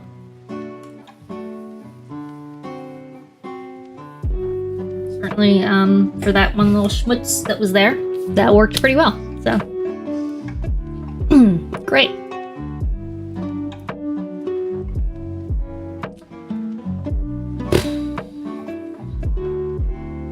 I will destroy your court and everything you hold dear. Tamlin's lips thinned. But he said simply, "You don't know what you're talking about." Lucian cringed. The king jerked his chin to the guards by the side door through which Tamlin and Lucian had appeared. "No, she doesn't." The doors opened again. "There will be no destroying," the king went on as women walked through those doors. 4 women, 4 humans, the 4 remaining queens. "Because," the king said, the queen's guards falling into rank behind them, hauling something to the core of their formation. "You will find, Farah Acheron, that it is your best interest to behave." The 4 queens sneered at us with hate in their eyes. Hate. And parted to let their personal guards through. Fear like I had never known entered my heart as the men dragged my sisters, gagged and bound, before the king of Highburn.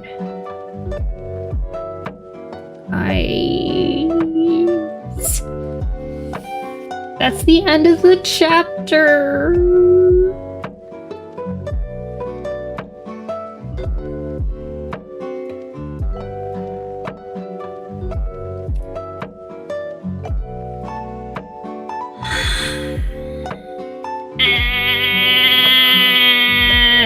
I knew something was gonna happen.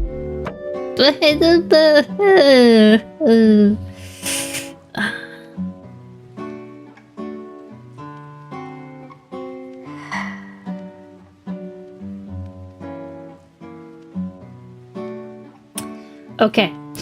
Viewer vote. Viewer vote. Do I keep going? This chapter is longer. It's 26 minutes. Or do I leave you all on a cliffhanger? If I keep going,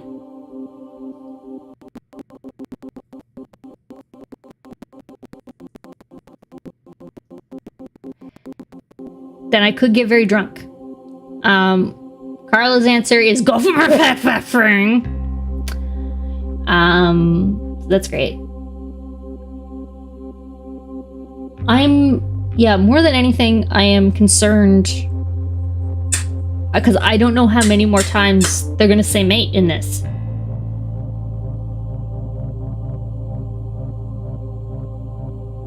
And I don't know how much more vodka is safe.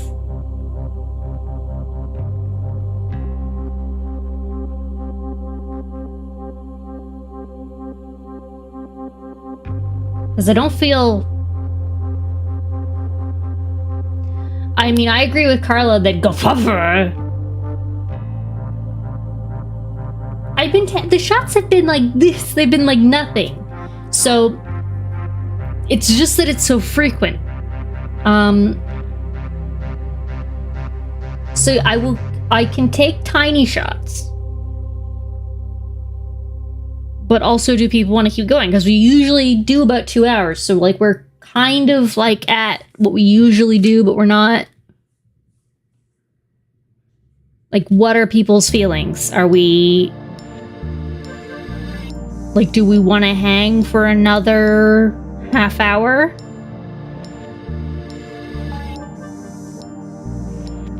And then finish the book Sunday?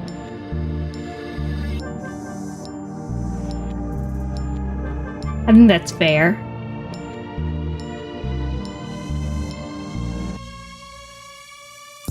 I'm in it for the long haul. More ways, you. Wine and mates.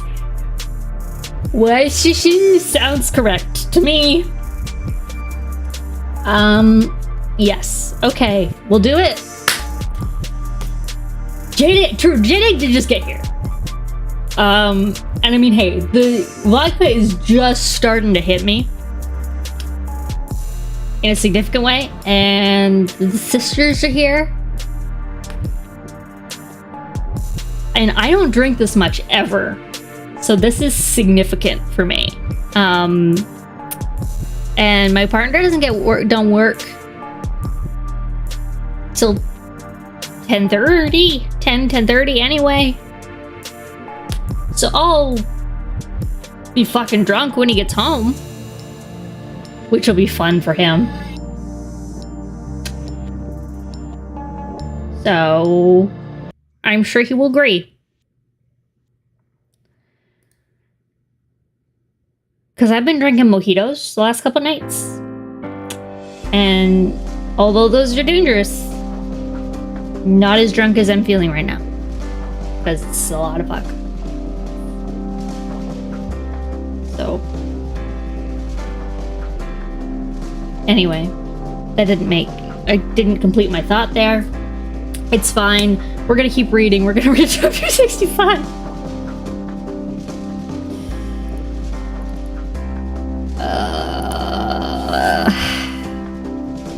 hope they don't kill them. Because there aren't enough, Can we vote to relieve you of this obligation? You're fine, we're fine, the girls are not fine. Oh, Carly, you like mojitos too? I am a mojito person. I only became a mojito person the last couple of years, and I've just decided that I really like them. Because they're easy, and they go down smooth, and if you have good rum, it's good.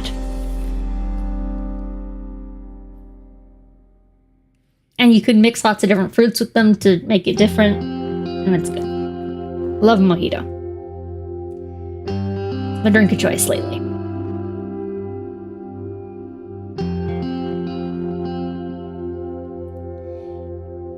Okay, so here's the decision.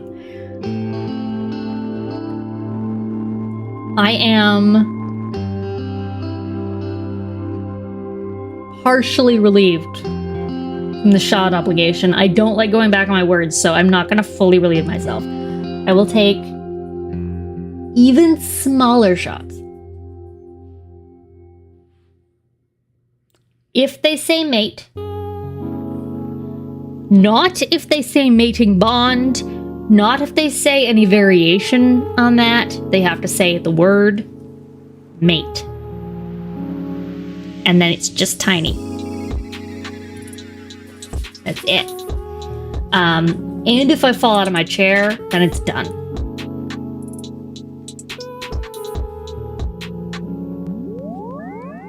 Okay. Chapter 65. This was some new hell. Some new level of nightmare. I even went so far as to try to wake myself up. But there they were, in their nightgowns, the silk and lace dirty, torn. Elaine was quietly sobbing, the gag soaked with her tears. Nesta, hair disheveled, as if she'd fought like a wildcat, was panting as she took us in, took in the cauldron. You made a very big mistake, the king said to Rasand. My mate's arms banded around me.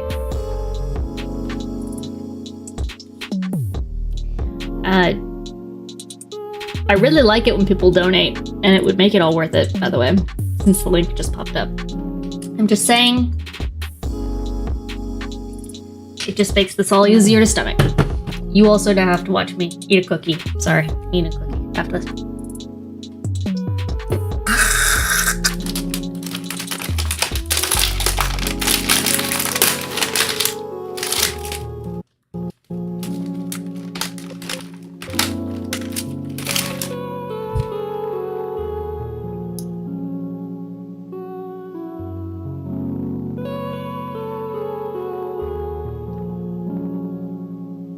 Okay, so sisters are here. They're crying.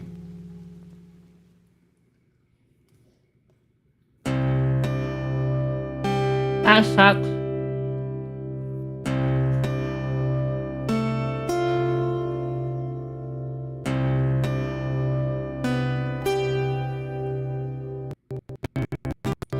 Jade 8, thank you for the sub.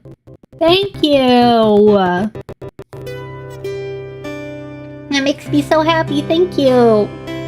That also makes this worth it. That also is good. Thank you.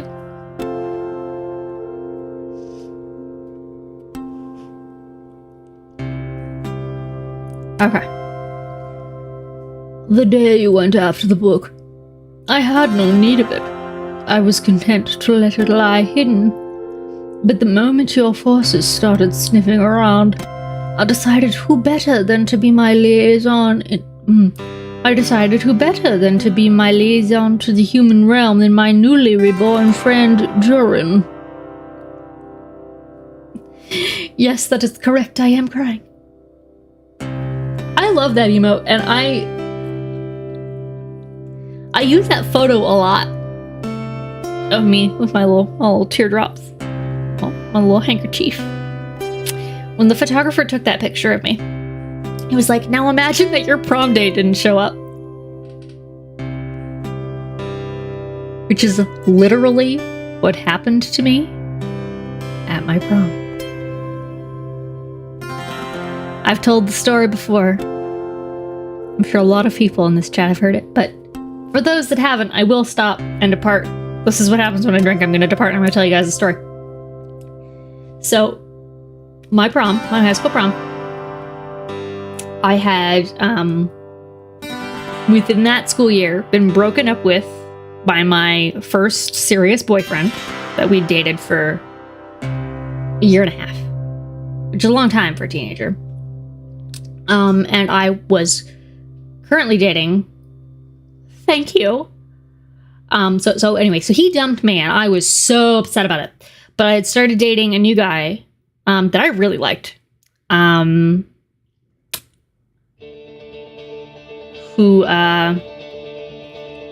he was fine. Like, as a person, he's okay. He just, like, really didn't want to be living in the town we were in, which I understood.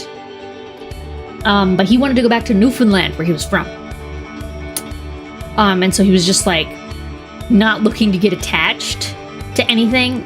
And I was looking to, like, because I'm a serial monogamist, I could not let him go. And so, like, I essentially bullied him into taking me to prom. Anyway, so I do forgive him a little bit for that. I do recognize that he didn't want to go, really. And I'd been very forceful about wanting him to take me. And he said he would.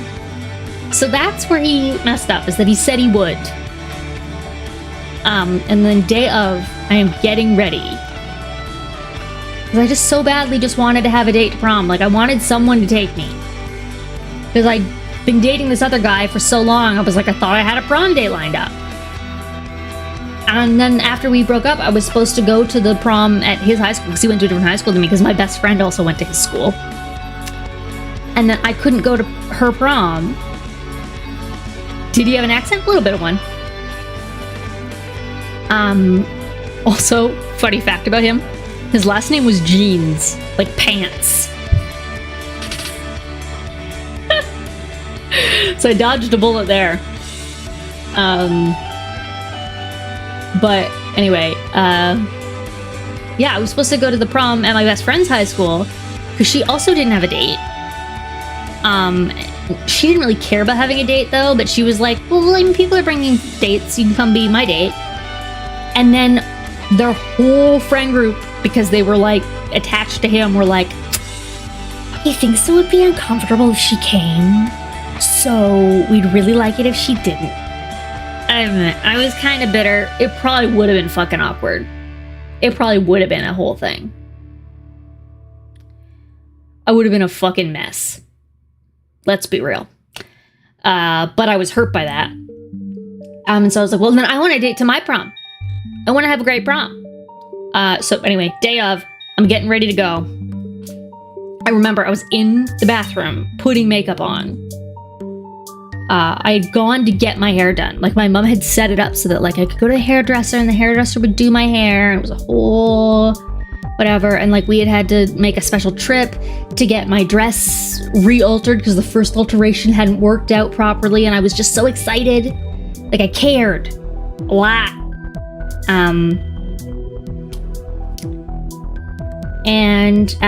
So I was getting ready, and he basically told me that, like, well, he'd gone to an amusement park with his stepbrother that day, and they weren't gonna get back in time, and he kind of just wanted to stay and, like, stay at the park longer, and, like, maybe he'd come to the after party if they got back, maybe, but he's like, but basically he didn't want to rush back to go to prom. So, like, he wasn't gonna take me. And I pretended like that was fine when I was talking to him, but I was pissed. But my best friend, who I'm still very close friends with, and I still love her very, very much, I sent her a text, and I was like, look, dude just bailed on me. He said he's not coming. I'm getting ready right now. Like, we have to leave in like, I think it was like an hour and a half, 2 hours at that point. Like, we would have to like go because we were having dinner at the Boston Pizza with a bunch of people who mostly didn't even give a shit who I was anyway. So if I hadn't shown up, it wouldn't have been any big deal, whatever. Because I didn't have a lot of friends. I'm a lot to handle. I get it. Small town people don't get me, and they were all small town people.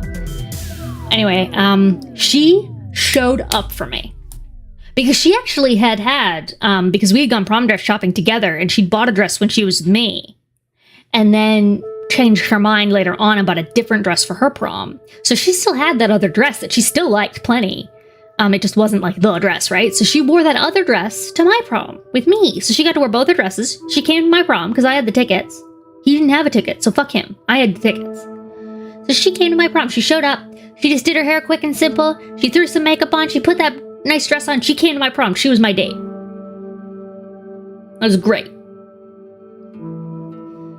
And then, at the prom, we went and we did the pizza, the fucking Boston Pizza thing. It was fine, whatever. We went on, like, what was technically a party bus, but it was really just a school bus. It wasn't, like, a real party bus. Right! She's a fucking champion, and I love her so much. She's a nurse now. She works so goddamn hard. Like, just a beautiful human being. I love her very much.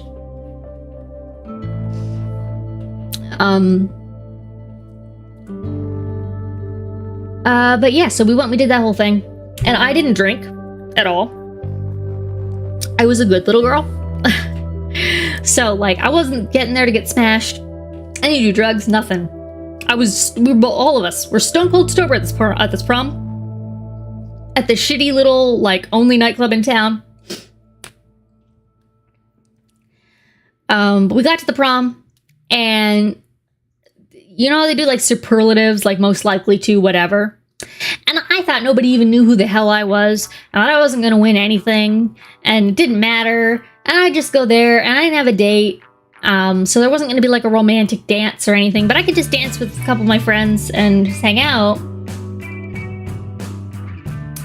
Right, cheers to my best friend. Cheers to your best friend. Teachers are great, too. And they introduce you to this series, which is awesome. So good job, best friends. But I'll tell the other prom story while we're on it. I also did it was like a fucking movie where I fell on my fucking face. So they did the superlatives where they were like most likely to, and I won most likely to direct a major motion picture. I think it was because it was like the only entertainment based superlative and nobody else was even vaguely in that category in our year. And I had made a couple of decent videos. I clearly like media as I live stream on the internet. And so I won that, but I wasn't expecting it. And I panic. And I'm awkward. Still am. Really was when I was 17. For sure. I was holding multiple bottles of water. I didn't really know how to walk in my shoes. I was nervous. I panic. I shoved the water at the couple of friends that I'm standing with. I was like, somebody take it! I don't even remember who grabbed it. I took a few steps. I stumble a little, but I kind of recover. I'm looking around for the steps up to the stage. I can't find them. I panic and climb over the edge of the stage because what the fuck? So in my dress and my heels, I'm climbing over the edge of the stage like a monster. Because I just want it to be done and I just want to get there. And so I get there, the most ungraceful, gangly looking stupid thing I could have done. I get up there, I get my stupid little plastic dollar store trophy with the cardboard on it that says most likely to. I think in the cup there was like a little, like, prom 2012 or whatever. Shot glass in it. Not the shot glass we have here. I think it's at my parents' house. I don't even have it anymore. I think that was what was in there. Which is like you're giving teenagers shot glasses. Great. Our school didn't sponsor this prom, by the way. This was a privately organized prom. Our school would no longer throw prom because everybody was too irresponsible. So anyway, so I took it. I got excited. Everybody smiled. I think somebody must have taken a picture. I've never seen it. And then I proceed to, because I still can't see the stairs when I'm on the stage. Maybe if I'd been paying any fucking attention, I could have found them. So I jumped off the edge of the stage at that point. Made a fairly decent landing, because coming down is usually easier. Took 2 steps, stepped on something on the floor, and face planted in front of everyone. And then a couple of people picked me up, and I stood up, and as I always do when I fall, because I do fall a lot, I just raised my hands up in the air with the trophy, and I went, I'm good! I'm good! I'm good! And kept walking. And that was my prom experience. The rest of the night was uneventful, uninteresting. We did go to like a party in a field afterwards. A high school friend of mine lived on a farm. A lot of people lived on a farm because we live in the middle of fucking nowhere. But she, in particular, threw the after party. The after party was the really square after party. The fighting spirit. Went out to the after party in the field. Jeans did show up. Did come and hang out. I did sit on his lap and make out with him a little bit at the party. Because I was a teenager and didn't have a lot of self-worth and thought that it was all cool. I was like, it's fair. He, it didn't want to go anyway, and so it's fine. It's alright. It's okay. I just want a boyfriend. He proceeded to move back to Newfoundland by the end of the summer. Midway through the summer, I think. So we didn't date for very long. We had a couple of nice months together. We went to a decent concert. An Iron Maiden concert, which felt very cool to me. And then he moved back to Newfoundland, and I think we talked maybe 2 or 3 times over video chat, and then we never talked again. He broke up with me, and we never talked again. Hope he's okay. I don't hold any particular ill will towards him. He didn't hurt me that bad. Was kind of sad. I was sad, but I wasn't, like, devastated. I remember it was the same night they killed Osama bin Laden, if that matters. And what if that gives you a timeline? It was the same evening. Yeah.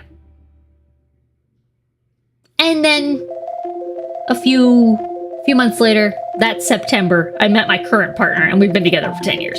So, in the end, it's all for the best. God bless the broken road. Let me stray to you. I hate country music. I don't know why I just sang that. Grew up in the country. Can't help it. Yeah, that's my story. I will continue with the book now. I've lived a life, folks. What can I tell you? Lived a fucking life. It's not as devastating as some other people. Thank you, Pippa. But it is interesting.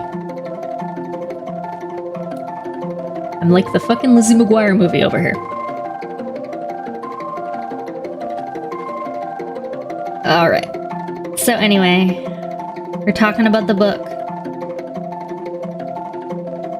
Okay, this is what better way to be... Who better than to be my liaison to the human realm than my newly reborn friend, Jerian?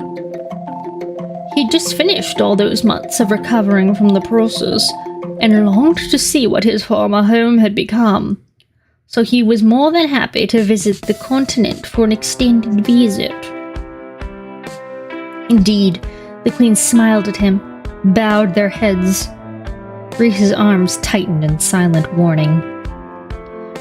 The brave, cunning Jerian who suffered so badly at the end of the war. Now my ally, here to help me convince these queens to aid in my cause. For a price of his own, of course, but it has no bearing here. And wiser to work with me, my men, than to allow you monsters in the Night Court to rule and attack. Jurian was right to warn their majesties that you'd try to take the book, that you would feed them lies of love and goodness, that he had seen what the High Lord of the Night Court was capable of. The hero of the human forces, reborn as a gesture to the human world of my good faith. I do not wish to invade the continent, but to work with them. My powers ensconced their court from prying eyes, just to show them the benefits. A smirk at Azrael, who could hardly lift his head to snarl back. Such impressive attempts to infiltrate their sacred palace, Shadow Singer, and utter proof to their majesties, of course, that your court is not as benevolent as you may seem. Liar, I hissed, and whirled on the queens, daring only a step away from Reese.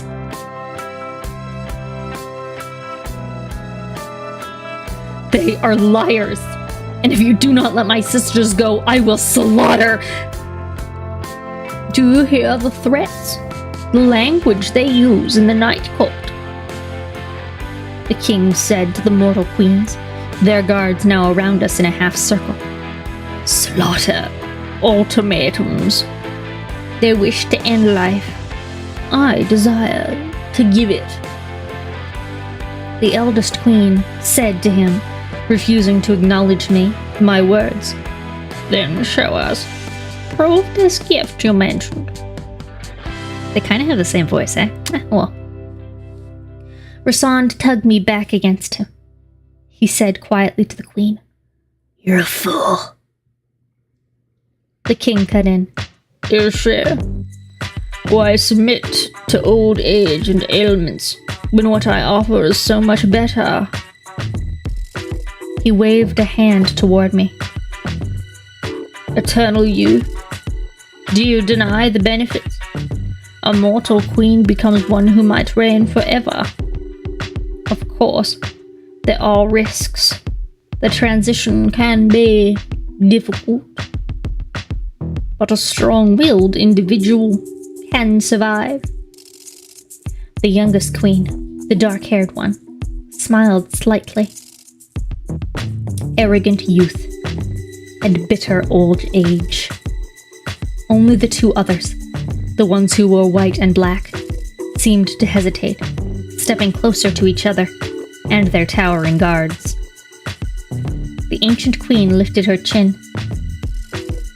Show us. Demonstrate it can be done. That it is safe. She had spoken of eternal youth that day, had spat in my face about it. Two-faced bitch! Bitch! Agreed! The king nodded. Why did you think I asked my dear friend Ianthe to see who Farah Acheron would appreciate having with her for eternity? Huh? Why do you think I asked my dear friend Ianthe? Fucking king's working with fucking Ianthe to see who Farah Acheron would appreciate having with her for eternity. They're gonna test it on her fucking sisters, these sons of bitches. Even as horror filled my ears with roaring silence, I glanced at the queens. The question no doubt written on my face. The king explained. I asked them first. They deemed it too uncouth to betray two young, misguided women. Ianthe had no such qualms. Consider it my wedding present for you both. He added to Tamlin. But Tamlin's face tightened. What? The king cocked his head, savoring every word. I think the High Priestess was waiting until your return to tell you. But didn't you ever ask why she believed I might be able to break the bargain? Why she had so many musings on the idea? So many millennia have the high priestesses been forced to their knees for the High Lords. And during those years she dwelled in that foreign court. Such an open mind she has. Once we met, once I painted for her a portrait of a Prythian free of High Lords, where the high priestesses might rule with grace and wisdom. She didn't take much convincing. I was going to vomit. Tamlin, to his credit, looked like he might too. Lucian's face had slackened. She sold out. She sold out Feyre's family. To you. I had told Ianthe everything about my sisters. She had asked. Asked who they were, where they lived. And I had been so stupid. So broken. I had fed her every detail. Sold out, the king snorted.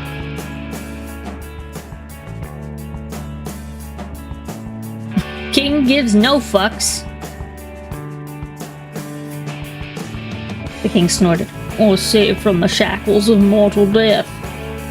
Ianthe suggested they were both strong-willed women, like their sister. No doubt they'll survive, and prove to our queens it can be done. If one has the strength. My heart stopped. Don't you. The king cut me off. I would suggest bracing yourselves. And then, hell exploded in the hall. Power, white and unending and hideous, barreled into us. All I knew was Rasan's body covering mine as we were all thrown to the floor, the shout of pain as he took the brunt of the king's power. Cassian twisted, wings flaring wide as he shielded Azriel. His wings. His wings. Not doing shots for wings, guys, I can't. Cassian's scream as his wings shredded under talons of pure magic was the most horrific sound I'd ever heard. More surged for him, but too late. Rhys was moving in an instant, as if he'd lunged for the king, but power hit us again and again. Rhys slammed to his knees. My sisters were shrieking over their gags, but Elaine's cry, a warning to my right, now exposed. Tamlin ran for me, to grab me at last. I hurled a knife at him, as hard as I could. He had to dive to miss it, and he backed away as the second one I had ready, gaping at me, at Rhys, as if he could indeed see the mating bond between us. Between us? They said mating, not mate. But I whirled as soldiers pressed in, cutting us off. Whirled and saw Cassian and Azriel on the ground, Jurian laughing softly at the blood gushing from Cassian's ravaged wings. Shreds of them remained. I scrambled for him. My blood. It might be enough. Be more. On her knees beside Cassian. Hurtled for the king with a cry of pure wrath. He sent a punch of power to her. She dodged. A knife angled in her hand, and Azriel cried out in pain. She froze. Stopped a foot from the throne. Her knife clattered to the floor. The king rose. What a mighty queen you are, he breathed, and more backed away, step by step. What a prize, the king said, that black gaze devouring her. Azriel's head lifted from where he was sprawled in his own blood, eyes full of rage and pain as he snarled at the king. Don't you touch her! Moore looked at Azriel, and there was real fear there. Fear. And something else. She didn't stop moving until she again kneeled beside him and pressed a hand to his wound. Azriel hissed, but covered her bloody fingers with his own. Rhys positioned himself between me and the king as I dropped to my knees before Cassian. I ripped the leather covering my forearm. "Put the prettier one in first," the king said, more already forgotten. I twisted, only to have the king's guards grab me from behind. Rhys was instantly there, but Azriel shouted, back arching as the king's poison worked its way in. "Please refrain," the king said, "from getting any stupid ideas, Rhysand." He smiled at me. "If any of you interfere, the Shadow Singer dies. Pity about the other brute's wings." He gave my sisters a mockery of a bow. "Ladies, eternity awaits. Prove to their majesties the cauldron is safe for strong-willed individuals." I shook my head, unable to breathe, to think a way out of it. Elaine was shaking, sobbing, as she was hauled forward, toward the cauldron. Nesta began thrashing against the men that held her. Tamlin said, "Stop!" The king did no such thing. Lucian, beside Tamlin, again put a hand on his sword. "Stop this!" Nesta was bellowing at the guards, at the king, as Elaine yielded step after step toward the cauldron, as the king waved his hand and liquid filled it to the brim. "No, no!" The queens only watched, stone-faced, and Rhys and Moore, separated from me by those guards, did not dare to even shift a muscle. Tamlin spat at the king. "This isn't a part of our bargain. Stop this now!" "I don't care," the king said simply. Tamlin launched himself at the throne, as if he'd rip him to shreds. That white-hot magic slammed into him, shoving him to the ground, leashing him. Tamlin strained against the collar of light on his neck, around his wrists. His golden power flared, to no avail. I tore at the fist that still gripped my own, sliced at it, over and over. Lucian staggered a step forward as Elaine was gripped between two guards and hoisted up. She began kicking then, weeping, while her feet slammed into the sides of the cauldron as if she'd push off it, as if she'd knock it down. "That's enough!" Lucian surged for Elaine, for the cauldron. And the king's power leashed him too. On the ground beside Tamlin, single eye wide, Lucian had the good sense to look horrified as he glanced between Elaine and the High Lord. "Please," I begged the king, who motioned Elaine to be shoved into the water. "Please, I will do anything. I will give you anything." I shot to my feet, stepping away from where Cassian lay prostrate, and looked to the queens. "Please. You do not need proof. I am proof that it works. Jurian is proof it's safe." The ancient queen said, "You are a thief and a liar. You conspired with our sister. Your punishment should be the same as hers. Consider this a gift instead." Elaine's foot hit the water, and she screamed in terror that hit me so deep I began sobbing. "Please," I said to none of them. Nesta was still fighting, still roaring through her gag. Elaine, who Nesta would have killed and whored and stolen for. Elaine, who had been gentle and sweet. Elaine, who was to marry a lord's son who hated fairies. The guards shoved my sister into the cauldron in a single movement. My cry hadn't finished sounding before Elaine's head went under. She did not come up. Nesta's screaming was the only sound. Cassian blindly lurched toward it, toward her, moaning in pain. The king of Highburn bowed slightly to the queens. Behold. Rhys, a wall of guards still cleaving us, curled his fingers into a fist. But he did not move, as Mor and I did not dare move, not with Asriel's life dangling in the king's grasp. And if it had been tipped by invisible hands, the cauldron turned on its side. More water than seemed possible dumped out in a cascade. Black, smoke-coated water.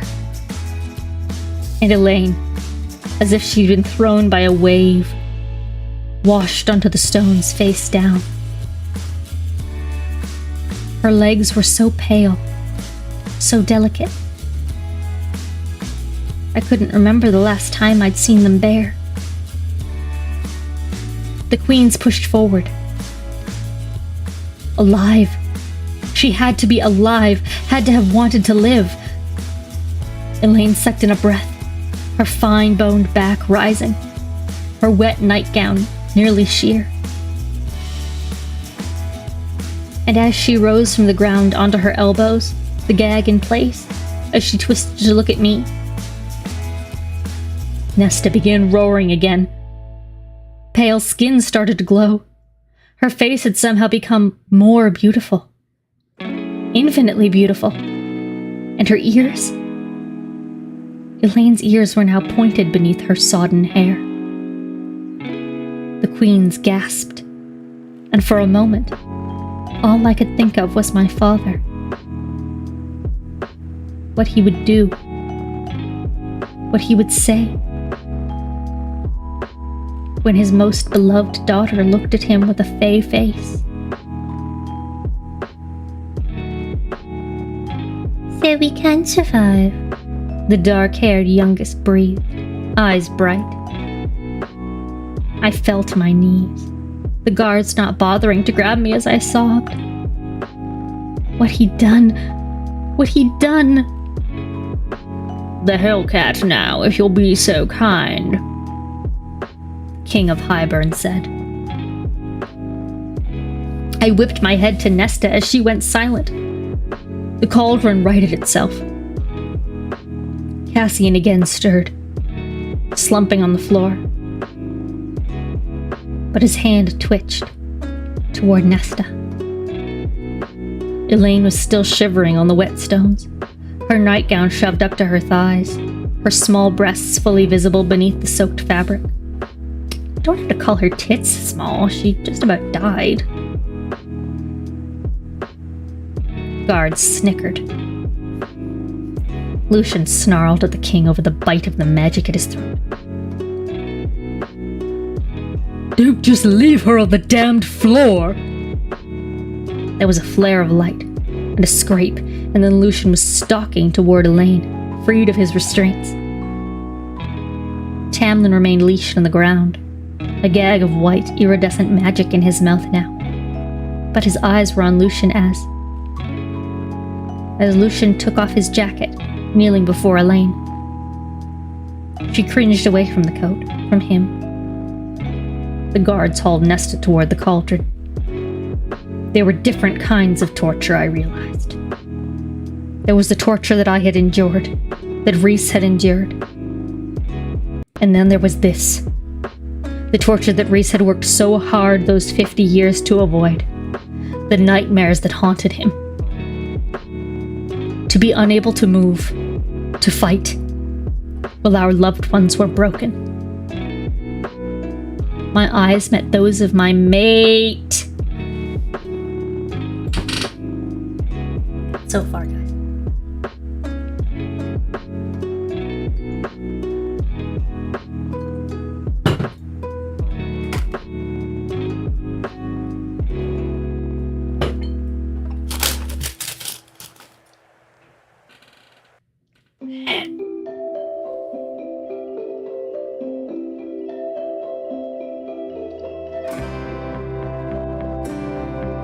Lucian's being nice.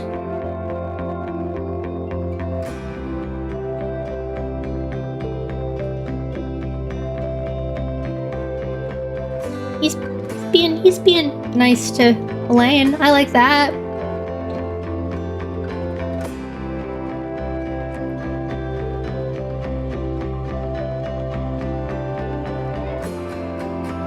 Pearls of forgiveness. Pearls of forgiveness. Don't cry, Jada. It'll be okay. It'll all be okay.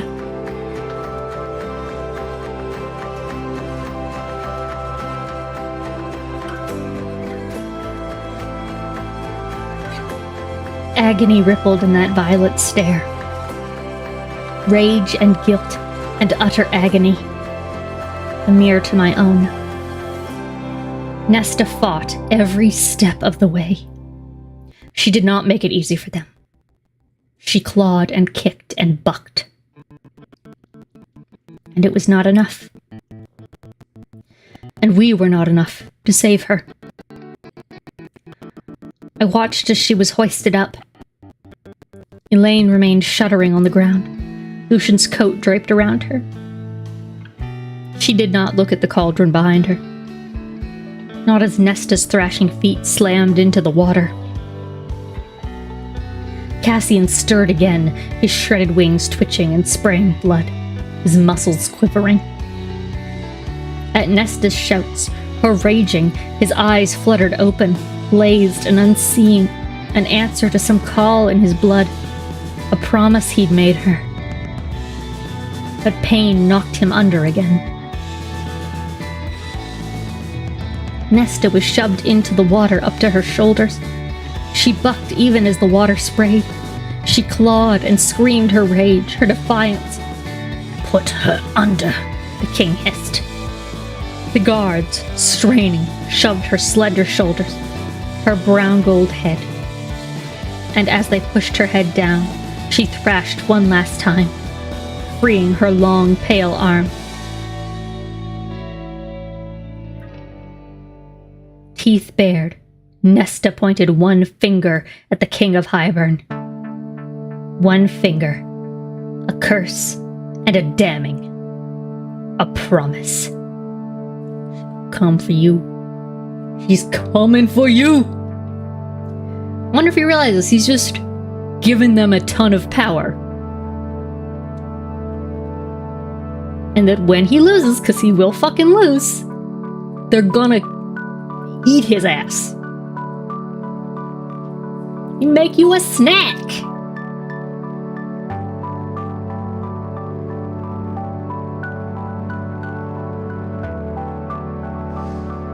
And as Nesta's head was forced under the water, as that hand was violently shoved down, the King of Highburn had the good sense to look somewhat unnerved.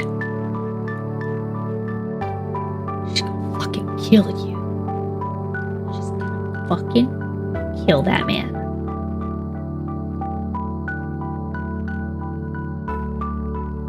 I respect the fuck out of Nesta right now. She a bitch. She a hard bitch.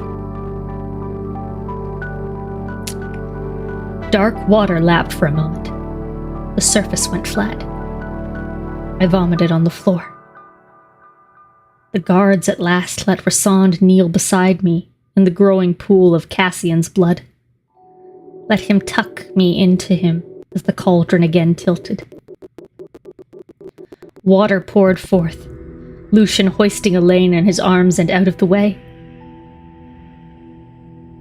What if her hand didn't get fairy-fied? I don't know. And it just took ages. Oh, that would be awful. I would hate that. That would suck. You just have one old lady hand, and then eventually it like rots off like a zombie, and then you just got a skeleton hand. But also kind of cool, but also kind of awful. Like, ugh, I hate that. Nope. Cool for art, bad for life.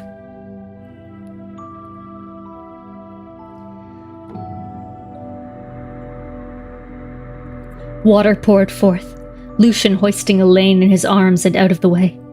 The bonds on Tamlin vanished along with the gag. He was instantly on his feet, snarling at the king. Even the fist on my mind lightened to a mere caress, as if he knew he'd won. I didn't care. Not as Nesta was sprawled upon the stones. I knew that she was different. From however Elaine had been made, Nesta was different. Even before she took her first breath, I felt it. As if the cauldron in making her had been forced to give more than it wanted. As if Nesta had fought even after she went under, and had decided that if she was to be dragged into hell, she was taking that cauldron with her. As if that finger she'd pointed was now a death promise to the King of Hybern. Nesta took a breath, and when I beheld my sister, with her somehow magnified beauty, her ears, when Nesta looked to me, rage, power, cunning. Then it was gone, horror and shock crumpling her face. But she didn't pause, didn't halt. She was free. She was loose. She was on her feet, tripping over her slightly longer, leaner limbs, ripping the gag from her mouth. Nesta slammed into Lucian, grabbing Elaine from his arms, and screamed at him as he fell back. "Get off her!"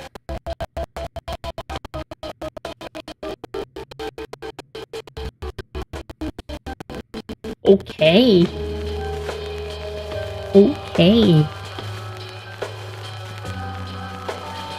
I love a sister that loves a sister, okay? There is something a little bit... They're a little too close.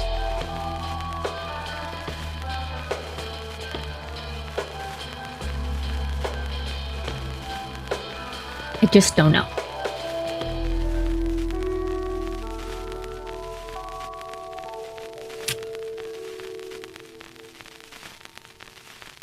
Elaine's feet slipped against the floor, but Nesta gripped her upright, running her hands over Elaine's face, her shoulders, her hair. "Elaine, Elaine, Elaine," she sobbed. Cassian again stirred, trying to rise, to answer Nesta's voice as she held my sister and cried her name again and again.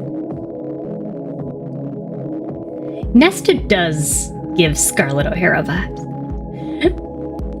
"And as God is my witness, I'll never go hungry again."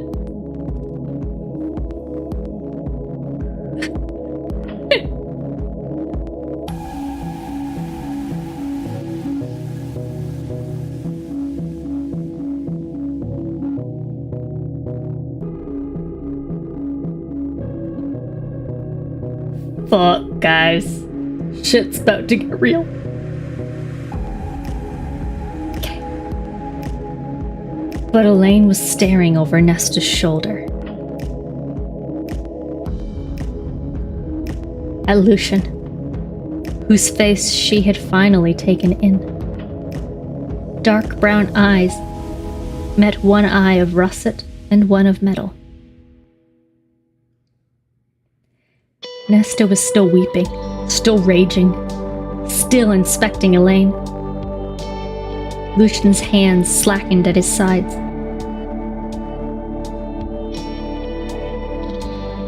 His voice broke as he whispered to Elaine, "You're my mate."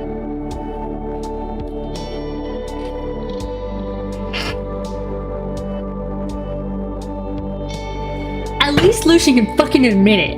Like, in the moment when it happens, he fucking admits it. Rasand? You keeping fucking secrets, son?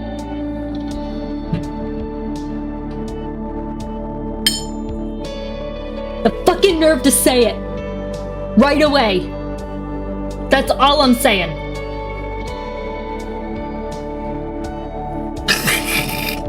That one went up my nose a little.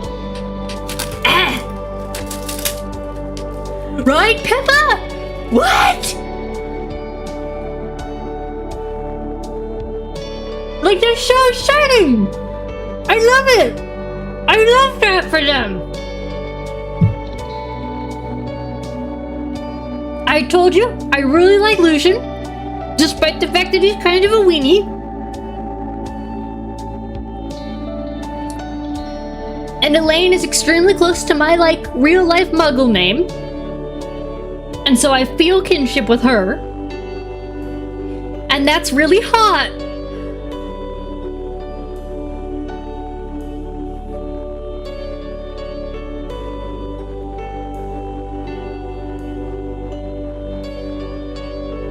And assuming she accepts this.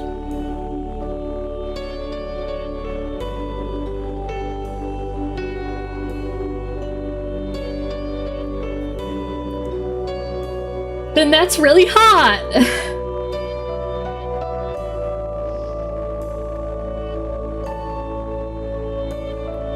And part of me is mad that this is from Feyre's perspective, and so we can't read that chapter.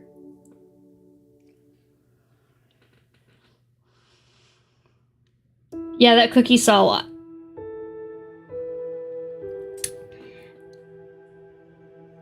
I want to read that chapter more than I wanted to read the Feyre Basand stuff, which is hot. I want the Elaine Lucian tape. And I know we're not going to get it in the book unless Feyre fucking sits in the corner. So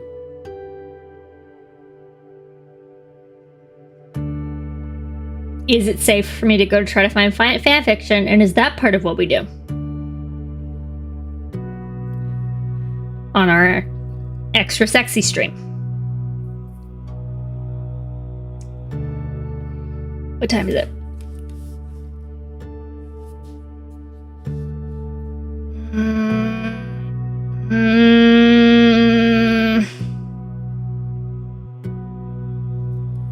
Guys, I want to keep reading. But we're at 6.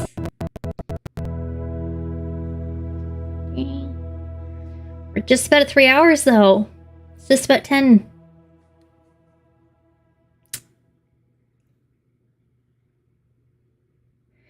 Carla wants to keep going.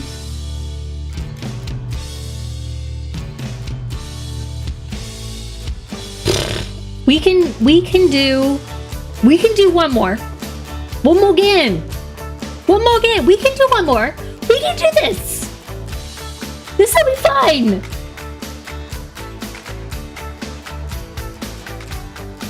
This is the good part.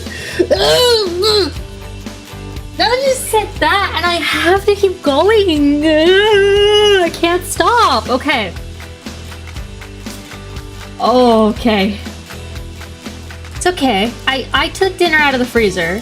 My partner will come home, and he'll be like, what'd you do with your night?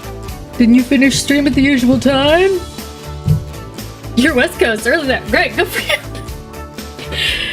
He'll be like, well, didn't you finish stream at the usual time? Didn't you have time to, like, get settled before we cook? Because we're gonna cook dinner. And I'll be like, no.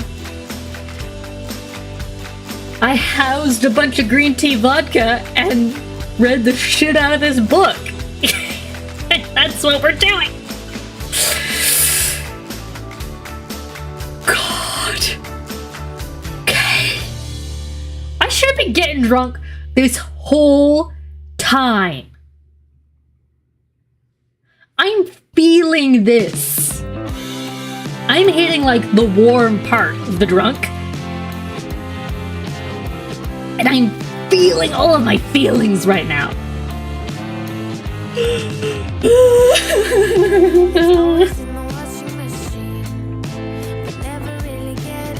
Should have been drinking the whole goddamn time. Okay, reading chapter 66. I have to do it. I can't stop. I'm addicted. Okay. I didn't let Lucian's declaration sink in. Nesta, however, so glad you love me so hard right now. Okay. Nesta, however, whirled on him. She is no such thing, she said, and shoved him again. Like I said, Nesta's kind of like a bit like, can you put your sister down, please? Stop touching. Let her have a moment, okay? You're like a little too close, girl. Lucian didn't move an inch. His face was pale as death as he stared at Elaine. My sister said nothing, the iron ring glinting dully on her finger. The King of Highburn murmured, "Interesting. So very interesting." He turned to the queens. "See, I showed you not once, but twice that it is safe. Who should like to be made first? Perhaps you'll get the handsome Fey Lord as your mate, too." The youngest queen stepped forward. "You're promised a hot-ass boyfriend?" Like, essentially. Eternal life and a hot-ass boyfriend? I get this. I get why she stepped forward, okay. Having a poop, guys, thanks for helping turn it around. This has been great. I am so glad that you're enjoying it. I had like a shit day as well, so this is good. In some ways a literal one. All of the toilets in all of the men's bathrooms in the building in which I am the office manager stopped working. And because we don't have a facilities manager, everybody seemed to think I was the one who they would need to tell. And I don't know what to do about toilet. And so I asked the guy who I just kind of ask to do any maintenance-y kind of thing. And he seems to be handling it, I think. So I hope that there's somewhere for the men to shit tomorrow. But I don't know. And that's how my night ended. I just left. Like at 5 o'clock I just left. I was like, well, I hope the toilets are working tomorrow. Sorry, dudes. I guess you can shit in the ladies if you have to. Our toilets work. Anyway.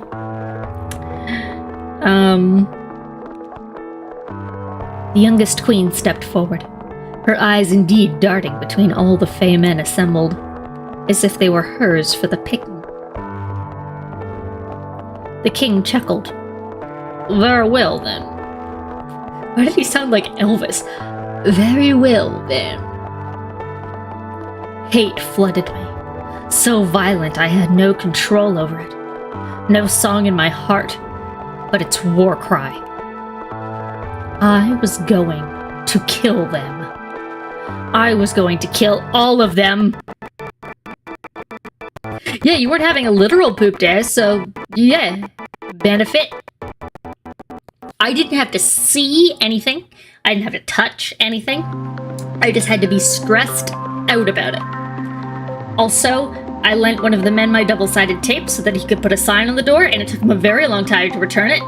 And anybody else who is in charge of office supplies knows how stressful it is when somebody takes your tape. It is my only roll of double-sided tape. You cannot keep it. He did give it back, but I was very worried about it for a very long time today. Anyway.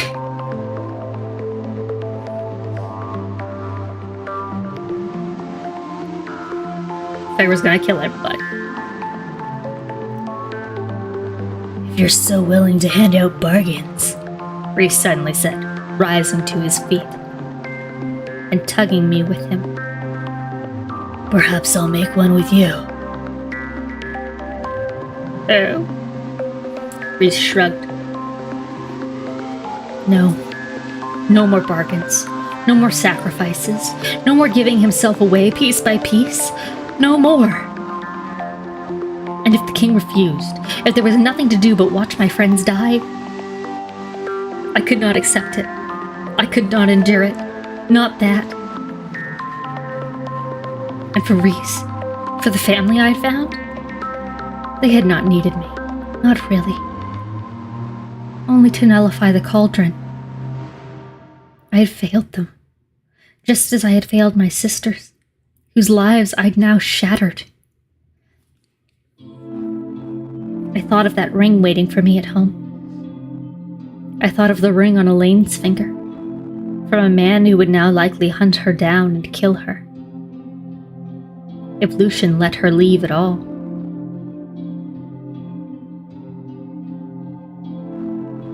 I thought of all the things I wanted to paint, and never would.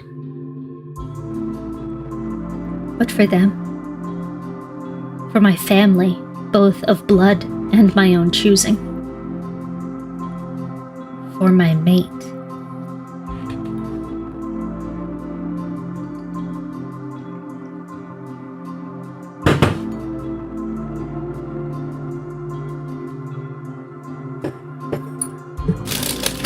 What's she gonna do? What's she gonna do?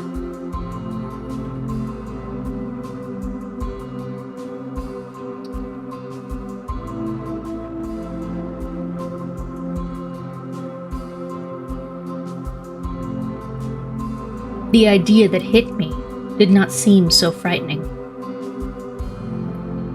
And so I was not afraid. I dropped to my knees in a spasm, gripping my head as I gnashed my teeth and sobbed and panted, pulling at my hair. The fist of that spell didn't have time to seize me again as I exploded past it. Reese reached for me, but I unleashed my power, a flash of that white, pure light, all that could escape with the damper from the king's spell. A flash of the light that was only for Reese, only because of Reese. I hoped he understood.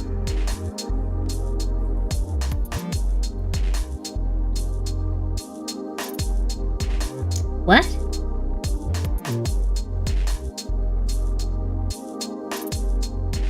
I don't understand. Why is that only for him? Is she coming right now? What is happening? Okay, anyway. It erupted through the room, the gathering force hissing and dropping back. Wouldn't it be great if she was using, like, orgasm power right now? That'd be great. Yeah. Anyway, no. What am I doing? I'm insane. It erupted through the room, the gathering force hissing and dropping back. Even Reese had frozen. The king and queen's open mouthed. My sisters and Lucian had whirled too. But there, deep within day's light, I gleaned it. Purifying clear power. Curse breaker. Spell breaker. The light wiped through every physical trapping, showing me the snarls of spells and glamours, showing me the way through. I burned brighter, looking. Buried inside the bone walls of the castle, the wards were woven strong. I sent that blinding light flaring once more, a distraction and sleight of hand as I severed the wards at their ancient arteries. Now I only had to play my part. The light faded, and I was curled on the floor, head in my hands. Silence. Silence as they all gawked at me. Even Jurian had stopped gloating from where he now leaned against the wall. But my eyes were only on Tamlin as I lowered my hands, gulping down air, and blinked. I looked at the host, and the blood, and the night court, and then finally back at him as I breathed. Tamlin? He didn't move an inch. Beyond him, the king gaped at me. Whether he knew I'd ripped his wards wide open, whether he knew it was intentional, was not my concern. Not yet. I blinked again, as if clearing my head. Tamlin? I peered at my hands, the blood. And when I beheld Reese, when I beheld my grim-faced friends, and my drenched immortal sisters, there was nothing but shock and confusion on Reese's face as I scrambled back from him, away from them, toward Tamlin. Tamlin, I managed to say again. Lucian's eye widened as he stepped between me and Elaine. I whirled on the King of Hybern. Where? I again faced Rasan. What did you do to me? I breathed, low and guttural, backing toward Tamlin. What did you do? Get them out. Get my sisters out. Play. Please play along. Please. There was no sound, no shield, no glimmer of feeling in our bond. The king's power had blocked it out too thoroughly. There was nothing I could do against it, Cursebreaker or no.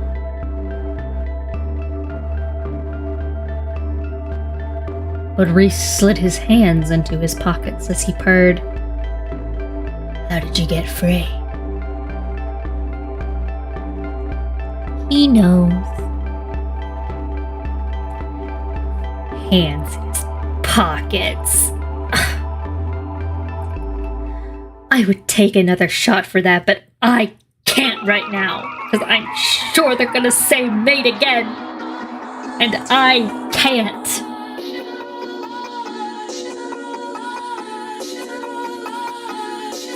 What? Durian seethed, pushing off the wall and storming towards us. But I turned toward Tamlin and ignored the features and smell and clothes that were all wrong. He watched me warily. Don't let him take me again. Don't let him... Don't... I couldn't keep the sobs from shuddering out. Not as the full force of what I was doing hit me. Feyre, Tamlin said softly. And I knew I had won. Silly hands, silly pocket. Here I feel kind of bad for Tamlin, because now he thinks he's getting his girl back. And I think he does really love her, if in the wrong way. I sobbed harder. Get my sisters out, I begged Reese through the silent bond. I ripped the wards open for you. All of you. Get them out. Don't let him take me, I sobbed again. I don't want to go back. And when I looked at Moore, at the tears streaming down her face as she helped Cassian get upright, I knew she realized what I meant. But the tears vanished. Became sorrow for Cassian as she turned a hateful, horrified face to Rhysand and spat. What did you do to that girl? Rhys cocked his head. How did you do it, Feyre? There was so much blood on him. One last game. This was one last game we were to play together. I shook my head. The queens had fallen back, their guards forming a wall between us. Tamlin watched me carefully. So did Lucian. Yes, fuck Tamlin, that's not love. I should correct myself. I think he believes that he loves her very much.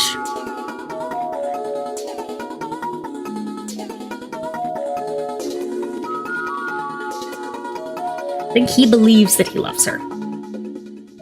I think that it is a misguided and poisoned form of love. Tainted love.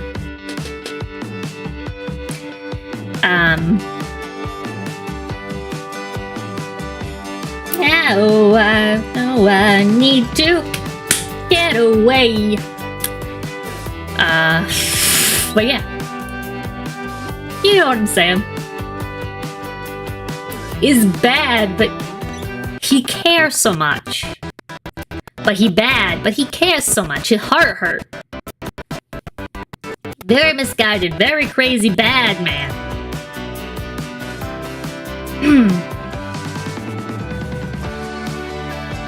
Please send money. I don't know. Please give money. Money, please. Thank you. As I hit some sort of bizarre wall.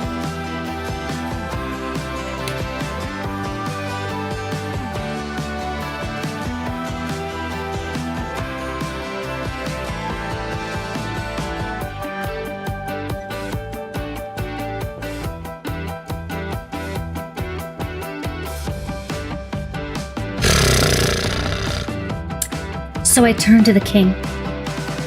He was smiling. Like he knew. But I said, break the bond. Rasand went still as death. I stormed to the king. Knees barking as I dropped to the floor before his throne. Break the bond. The bargain. The mating bond. He made me do it. Made me swear it. No, Rasand said. I ignored him, even as my heart broke, even as I knew that he hadn't meant to say it. Do it, I begged the king, even as I silently prayed he wouldn't notice his ruined wards, the door I'd left wide open.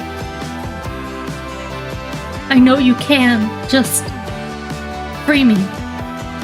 Free me from it. No, Rasand said. But Tamlin was staring between us. And I looked at him, the High Lord I had once loved, and I breathed. No more. No more death. No more killing. I sobbed through my clenched teeth. Made myself look at my sisters. No more. Take me home and let them go. Tell him it's part of the bargain and let them go. But no more. Please. Cassian slowly, every movement pained, stirred enough to look over a shredded wing at me. And in his pain-glazed eyes, I saw it. The understanding. The court of dreams. I had belonged to a court of dreams and dreamers. And for their dreams, for what they had worked for, sacrificed for, I could do it. Get my sisters out, I said to Reese one last time, sending it into that stone wall between us.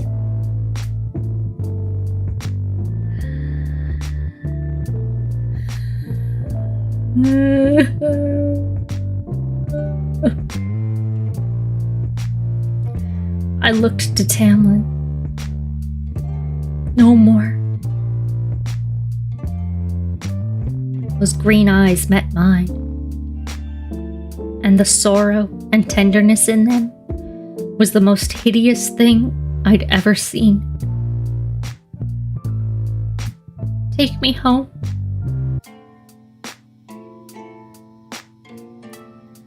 Tamlin said flatly to the king, "Let them go, break her bond, and let's be done with it. Her sisters come with us. You've already crossed too many lines." Jurian began objecting, but the king said, "Very well." "No," was all Rhys said again. Tamlin snarled at him. "I don't give a shit if she's your mate. I don't give a shit if you think you're entitled to her. She's mine. And one day, I am going to repay every bit of pain she felt, every bit of suffering and despair. One day, perhaps when she decides she wants to end you, I'll be happy to oblige her." "Walk away. Just go. Take my sisters with you." Rhys was only staring at me. "Don't."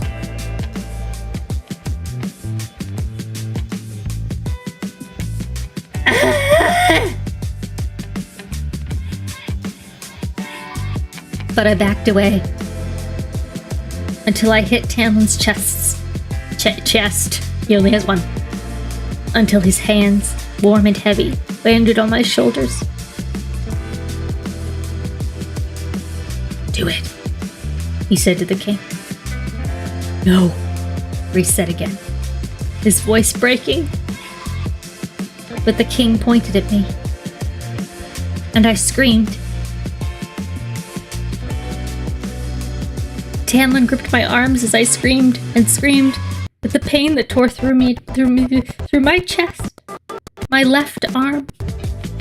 Rhysand was on the ground, roaring, and I thought he might have said my name, might have bellowed it as I thrashed and sobbed. I was being shredded. I was dying. I was dying. No, I didn't want it. I didn't want to. A crack sounded in my ears, and the world cleaved in two as the bond snapped.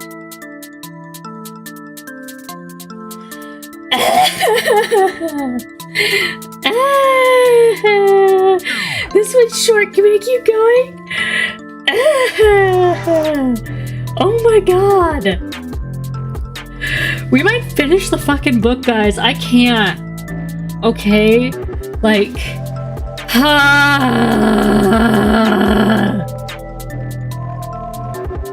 67. I fainted. When I opened my eyes, mere seconds had passed. Moore was now hauling away Rhys, who was panting on the floor, eyes wild, fingers clenching and unclenching. Tamlin yanked off the glove on my left hand. Oh, she was still wearing gloves. Oh, never mind. She was wearing gloves because she was fighting, not because she was hiding her tattoo. Pure, bare skin greeted him. No tattoo. I was sobbing and sobbing, and his arms came around me. Every inch of them felt wrong. I nearly gagged on his scent. Moore let go of Rhysand's jacket collar, and he crawled back toward Azrael and Cassian, their blood splashing on his hands, on his neck, as he hauled himself through it. His rasping breath sliced into me, my soul. The king merely waved a hand at him.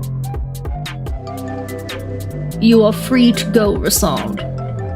Your friend's poison is gone. The wings, on the other, I'm afraid, are a bit of a mess." "Don't fight it. Don't say anything," I begged him as Rhys reached his brothers. "Take my sisters. The wards are down." Silence.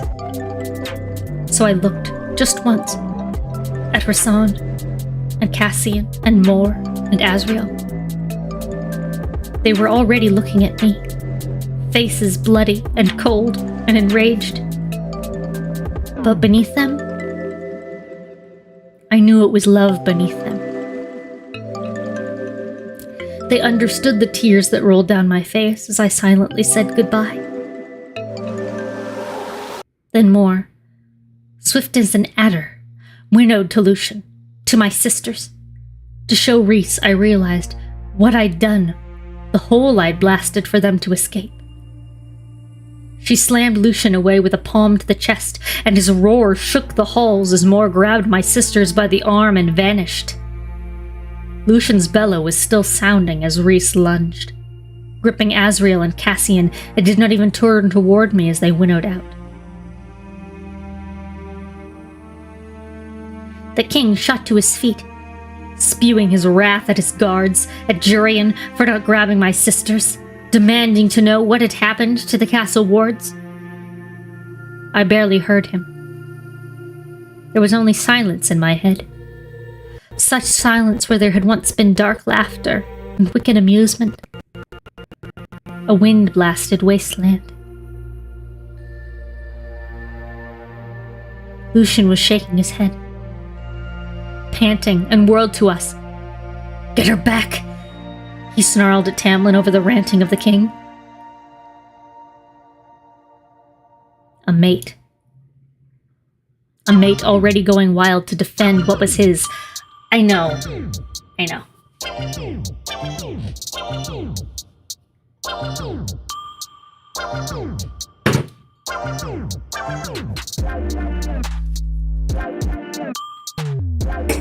Is what?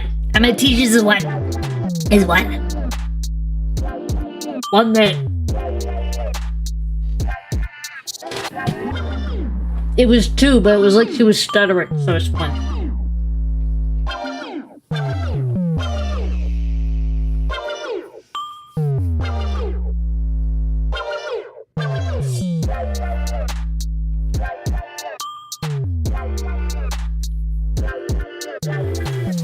Started chugging wine because Wednesday! Wine Wednesday!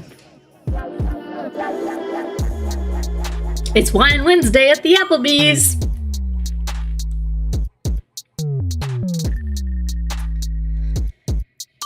Tomorrow's gonna be fun. Okay, woo! Tamlin ignored him, so I did too. I could barely stand, but I faced the king as he slumped into his throne, gripping the arm so tightly the whites of his knuckles showed. "Thank you," I breathed, a hand on my chest, the skin so pale, so white. "Thank you." He merely said to the gathered queens, now a healthy distance away, "Begin." The queens looked at each other, then their wide-eyed guards, and snaked toward the cauldron, their smiles growing. Wolves circling prey. One of them sniped at another for pushing her. The king murmured something to them all that I didn't bother to hear. Jurian stalked over to Lucian amid the rising squabble, laughing under his breath. "Do you know what Illyrian bastards do to pretty females? You won't have a mate left. At least not one that's useful to you in any way." Pig. Lucian's answering growl was nothing short of feral. I spat at Jurian's feet. "You can go to hell, you hideous prick." Tamlin's hands tightened on my shoulders. Lucian spun toward me, and that metal eye whirred and narrowed. Centuries of cultivated reason clicked into place.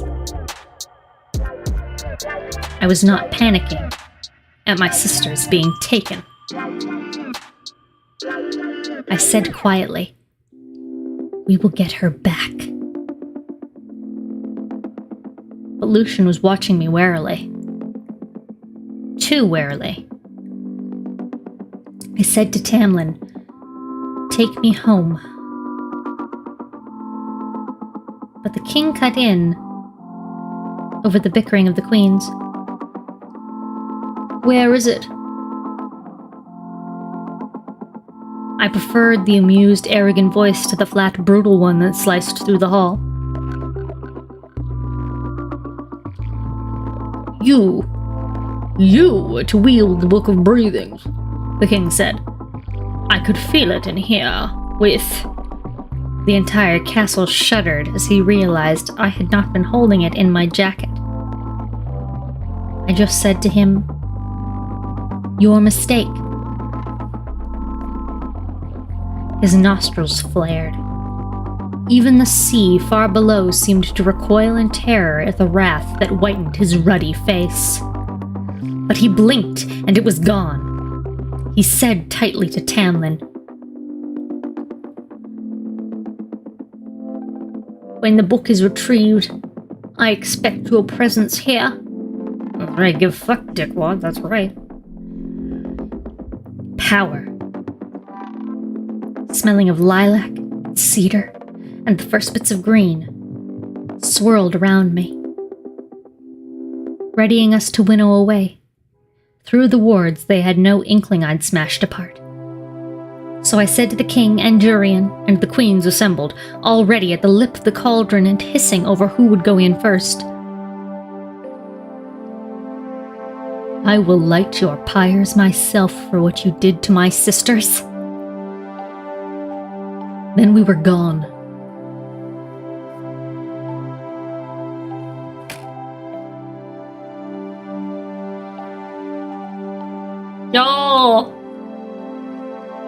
Y'all, okay, we got 2 chapters left of this book because I can't fucking control myself. And at least this next one is short. I think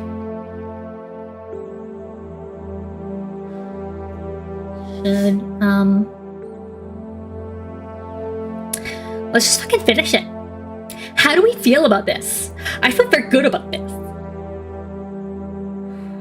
I just want to do this. Because the next one,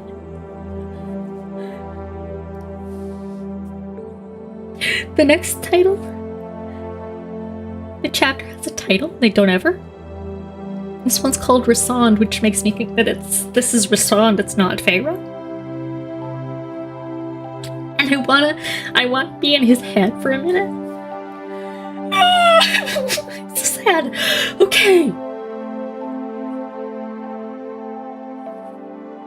Maybe I'll see if Jackie is free. And we can just...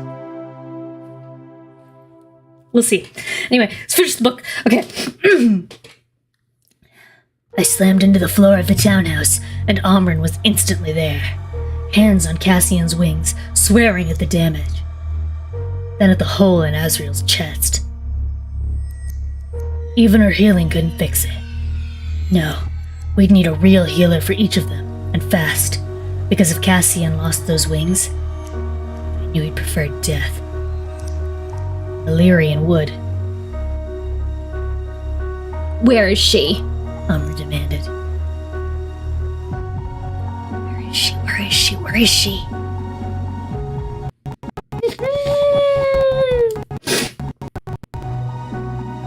Get the book out of here, I said, dumping the pieces onto the ground.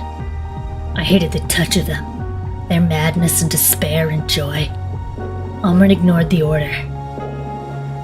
Moore hadn't appeared, dropping off or hiding Nesta and Elaine wherever she deemed safest. Where is she? Amryn said again, pressing a hand to Cassian's ravaged back. I knew she didn't mean more. As if my thoughts had summoned her, my cousin appeared, panting, haggard.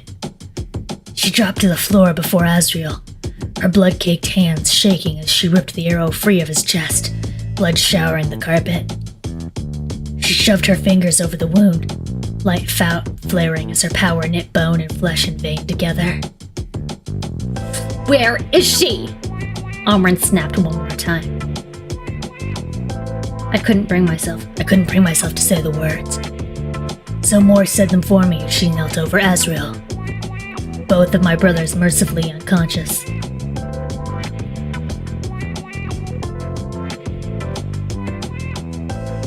Tamlin offered passage through his lands and our heads on platters to the king in exchange for trapping Feyre, breaking her bond, and getting to bring her back to the Spring Court. But the betrayed Tamlin told the king where to find Feyre's sisters. So the king had Feyre's sisters brought with the queens. One second. This is Moore who's saying this, not Doink. I'm going to restart. Tamlin offered passage. That's not even Moore's Wake up! Tamlin offered passage through his lands and our heads on platters to the king in exchange for trapping Feyre, breaking her bond, and getting to bring her back to the Spring Court. But the betrayed Tamlin told the king where to find Feyre's sisters. So the king had Feyre's sisters brought with the queens. To prove he could make them immortal, he put them in the cauldron. We could do nothing as they returned. He had us by the balls. Those quicksilver eyes shot to me. Rasand, I managed to say. We were out of options and Feyre knew it. So she pretended to free herself from the control Tamlin thought I'd kept on her. Pretended that she hated us. I told him she'd go home, but only if the killing stopped. If we went free. And the bond, Almond breathed, Cassian's blood shining on her hands as she slowed its dribbling. Moore said, She asked the king to break the bond. He obliged. I thought I might be dying. Thought my chest might actually be cleaved in two. That's impossible, Omrin said. That sort of bond cannot be broken. The king said he could do it. The king is a fool, Omrin barked. That sort of bond cannot be broken. No, it can, I said. They both looked at me. It's not broken, guys. I cleared my head, my shattering heart, breaking for what my mate had done.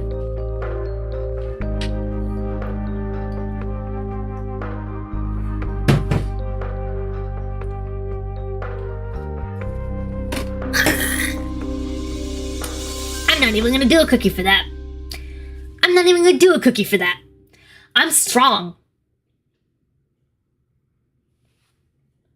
I'm strong and fantastic and deserve your dollars.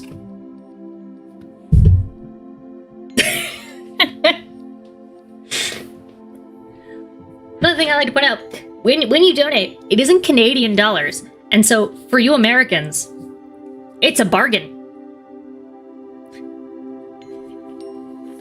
Like pennies. Like I'm having a sale every day. Because I live in a more broke country than you.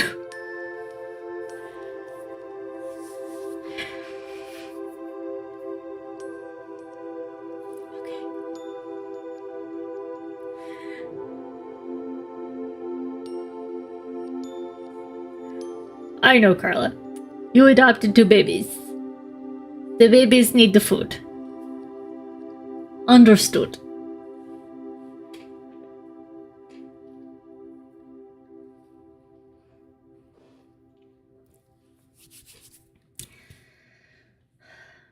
Sacrifice for me and my family, for her sisters.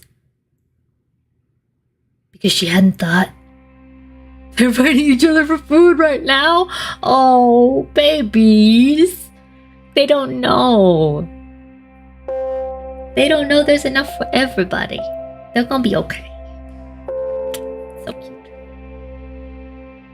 I got another picture of the last foster baby I had, of Chicho. His foster mom posted it, and he was asleep on his little couch. He has his own little fuzzy pillow. He looked so peaceful. and he looks like more plump than he was when we got him, and his fur looks better. I was just so happy because he looks so healthy and perfect.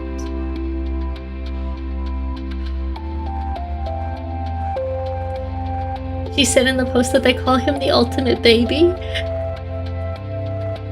I was like, yes, he is the ultimate baby. Chicho, the ultimate baby. My heart was just so full of love. I was so happy.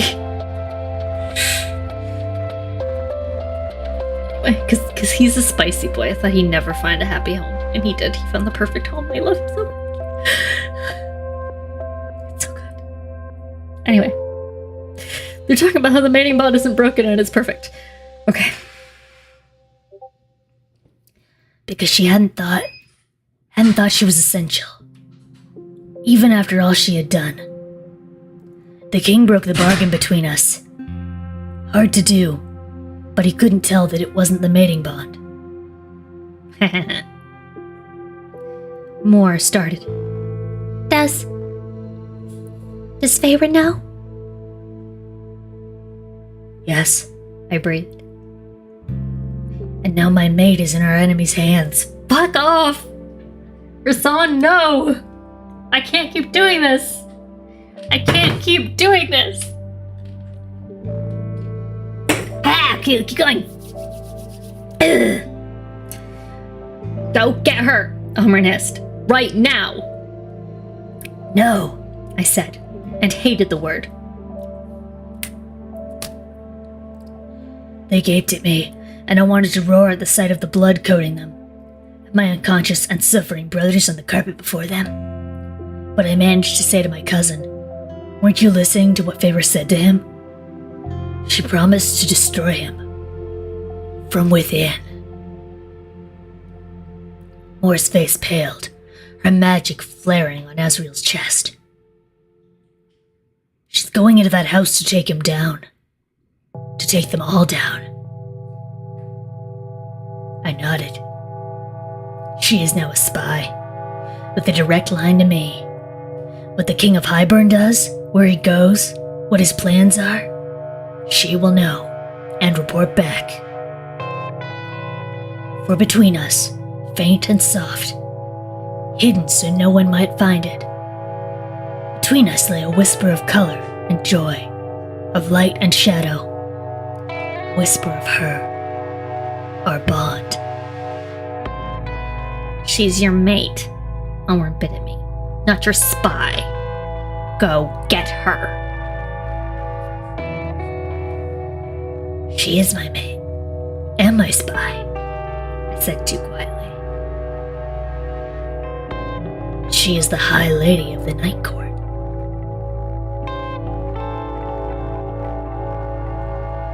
What? Mor whispered. I caressed a mental finger down that bond now hidden deep, deep within us. And said, if they had removed her other glove, they would have seen a second tattoo on her right arm. Twin to the other.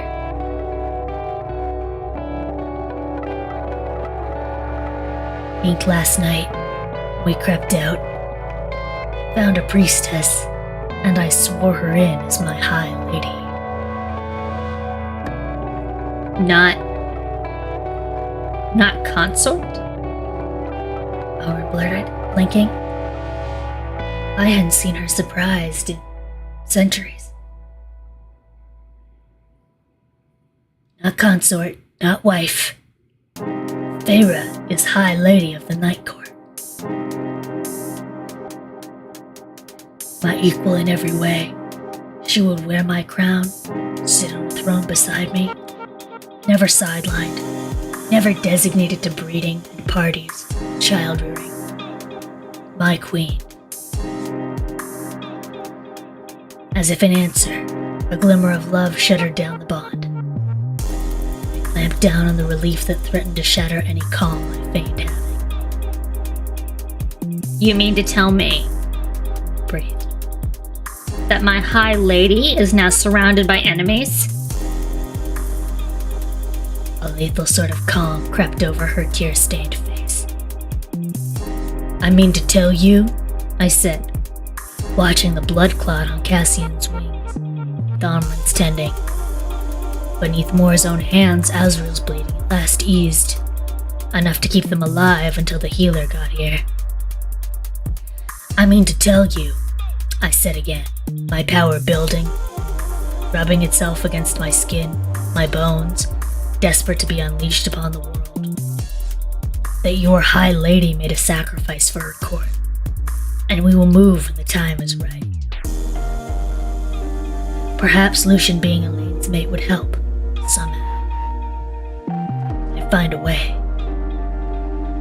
And then I'd assist my mate in ripping the spring court, Ianthe, those mortal queens, and the king of Hybern to shreds.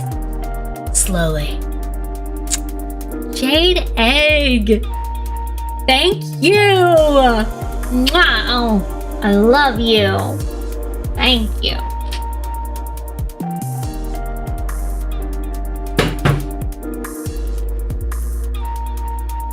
Ugh.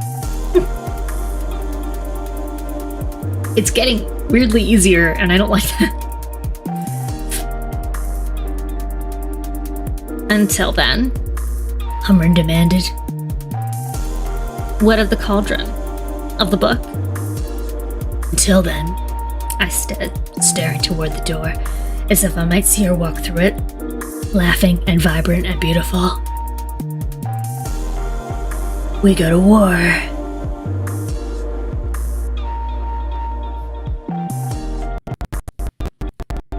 Guys, it's the last chapter. He's short. We go finish the book. I was not intending to do this tonight. This is happening. By the way, it's chapter 69. Nice.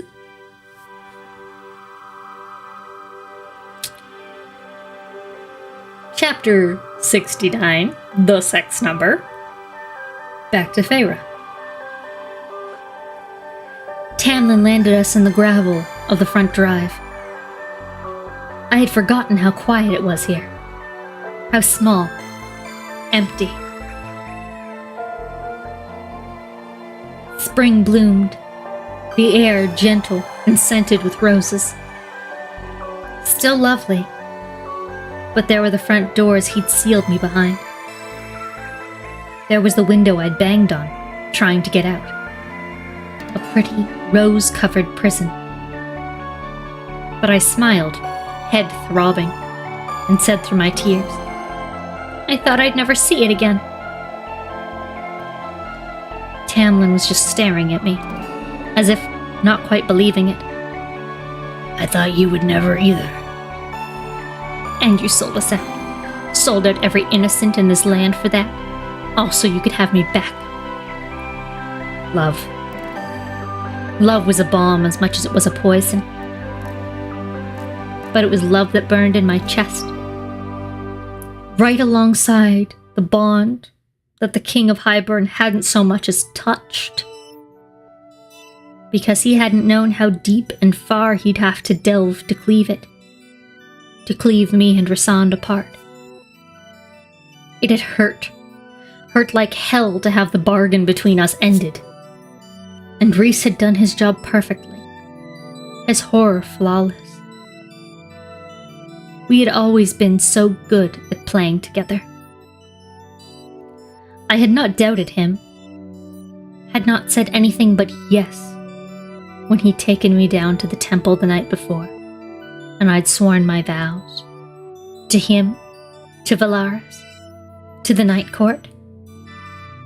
And now, a gentle, loving stroke down that bond, concealed beneath that wasteland where the bargain had been. I sent a glimmer of feeling back down the line, wishing I could touch him, hold him, laugh with him. But I kept those thoughts clear from my face, kept anything but quiet relief from it. As I leaned into Tamlin, sighing, it feels as if some of it was a dream, or a nightmare. But I remembered you. And when I saw you there today, I started clawing at it, fighting, because I knew it might be my only chance, and... How did you break free of his control? Lucian said flatly from behind us. Does Feyre have any experience? Maybe she should start an admin position.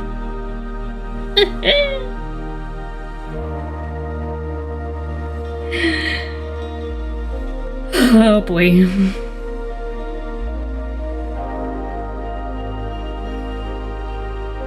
Tamlin gave him a warning growl.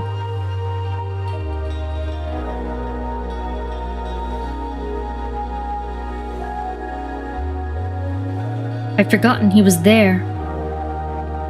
My sister's mate!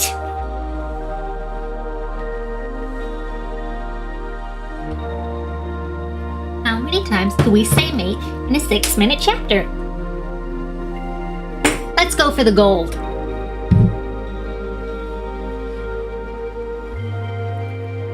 The mother, I decided, did have a sense of humor. I wanted it. I don't know how. I just wanted to break free of him, so I did. We stared each other down, but Tamlin brushed a thumb over my shoulder. Are you hurt? I tried not to bristle. I knew what he meant, that he thought Rassand would do anything like that to anyone. I don't know, I stammered. I don't remember those things. Lucian's middle eye narrowed as if he could sense the lie. But I looked up at Tamlin and brushed my hand over his mouth. My bare, empty skin. You're real, I said. You freed me. It was an effort not to turn my hands into claws and rip out his eyes. Traitor. Liar. Murderer.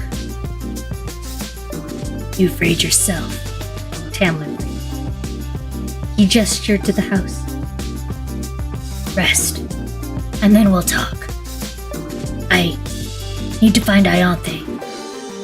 Make some things very, very clear. I want to be a part of it this time, I said, halting when he tried to herd me back into that beautiful prison. No more shutting me out. No more guards, please. I have so much to tell you about them.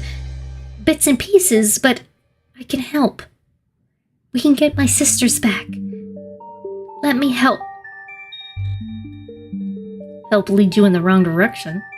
Help bring you and your court to your knees, and take down Jurian and those conniving, traitorous queens, and then tear Ianthe into tiny, tiny pieces and bury them in a pit no one can find. Tamlin scanned my face, and finally nodded. We'll start over. Do things differently. When you were gone, I realized I'd been wrong. So wrong, Feyre. And I'm sorry. Too late. Too damn late.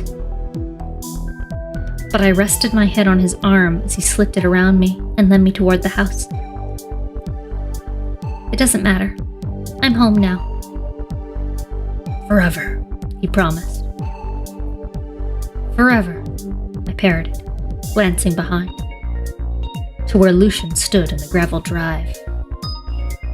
His gaze on me, face hard, as if he'd seen through every lie. As if he knew of the second tattoo beneath my glove and the glamour I now kept on it. As if he knew that they had let a fox into a chicken coop, and he could do nothing. Not unless he never wanted to see his mate, Elaine, again.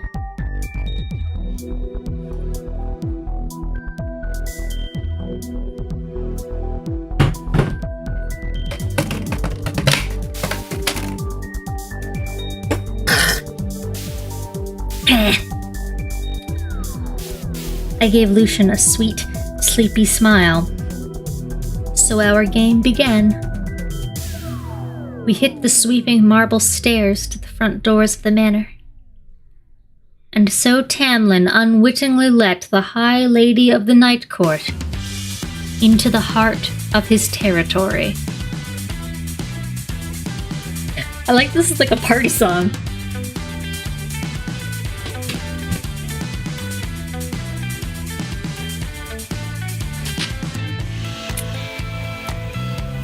Yeah, chicken mate.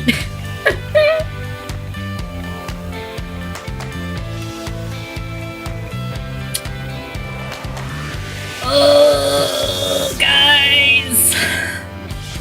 We read the book.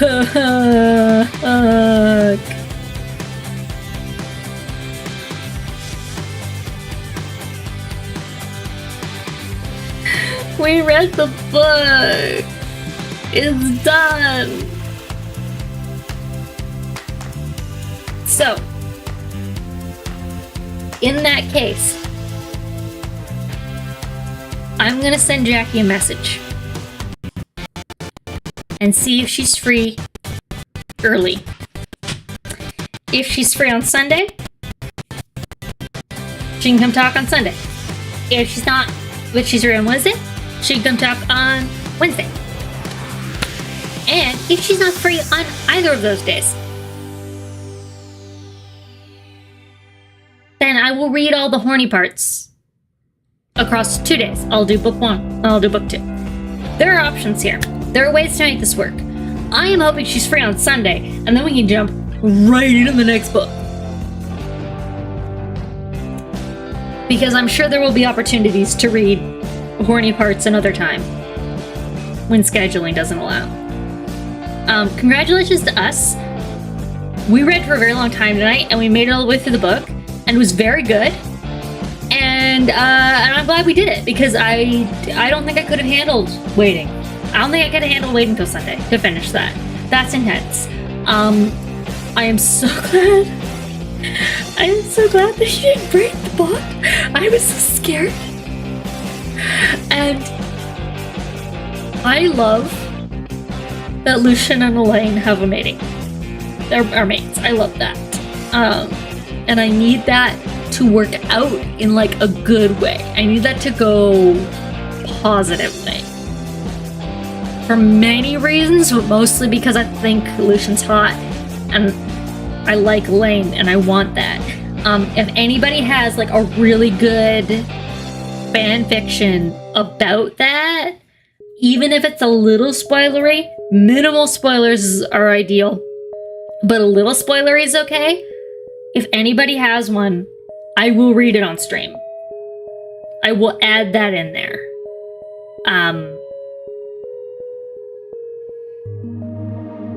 Ideally, like I said, minimal spoilers or like some like tweaked story bits so that like it could be like whatever. I don't know what the answer is. I just want it. And so yes. I need to go sober up. I need to make dinner. My partner came home a little bit ago and was polite enough to not interrupt me. So thank you to him. My dog even left. Like, she isn't even here right now staring at me. She's over on the beanbag chair asleep. Like, she's done. So, Holden is live. I will raid Holden. Awesome. I love this. I will raid Holden. I'll go over there. We'll go. Oh, he's with Jeff, I can see here in the preview. How awesome. I don't even know what they're doing. Let's go over there. I'm not drunk and I had chicken fingers. That is perfect, Carla. I love it. I'm gonna go make a hamburger. And we'll go hang out in Holden Street. Bye! Love you guys so much. I'm so glad we finished that book. So good.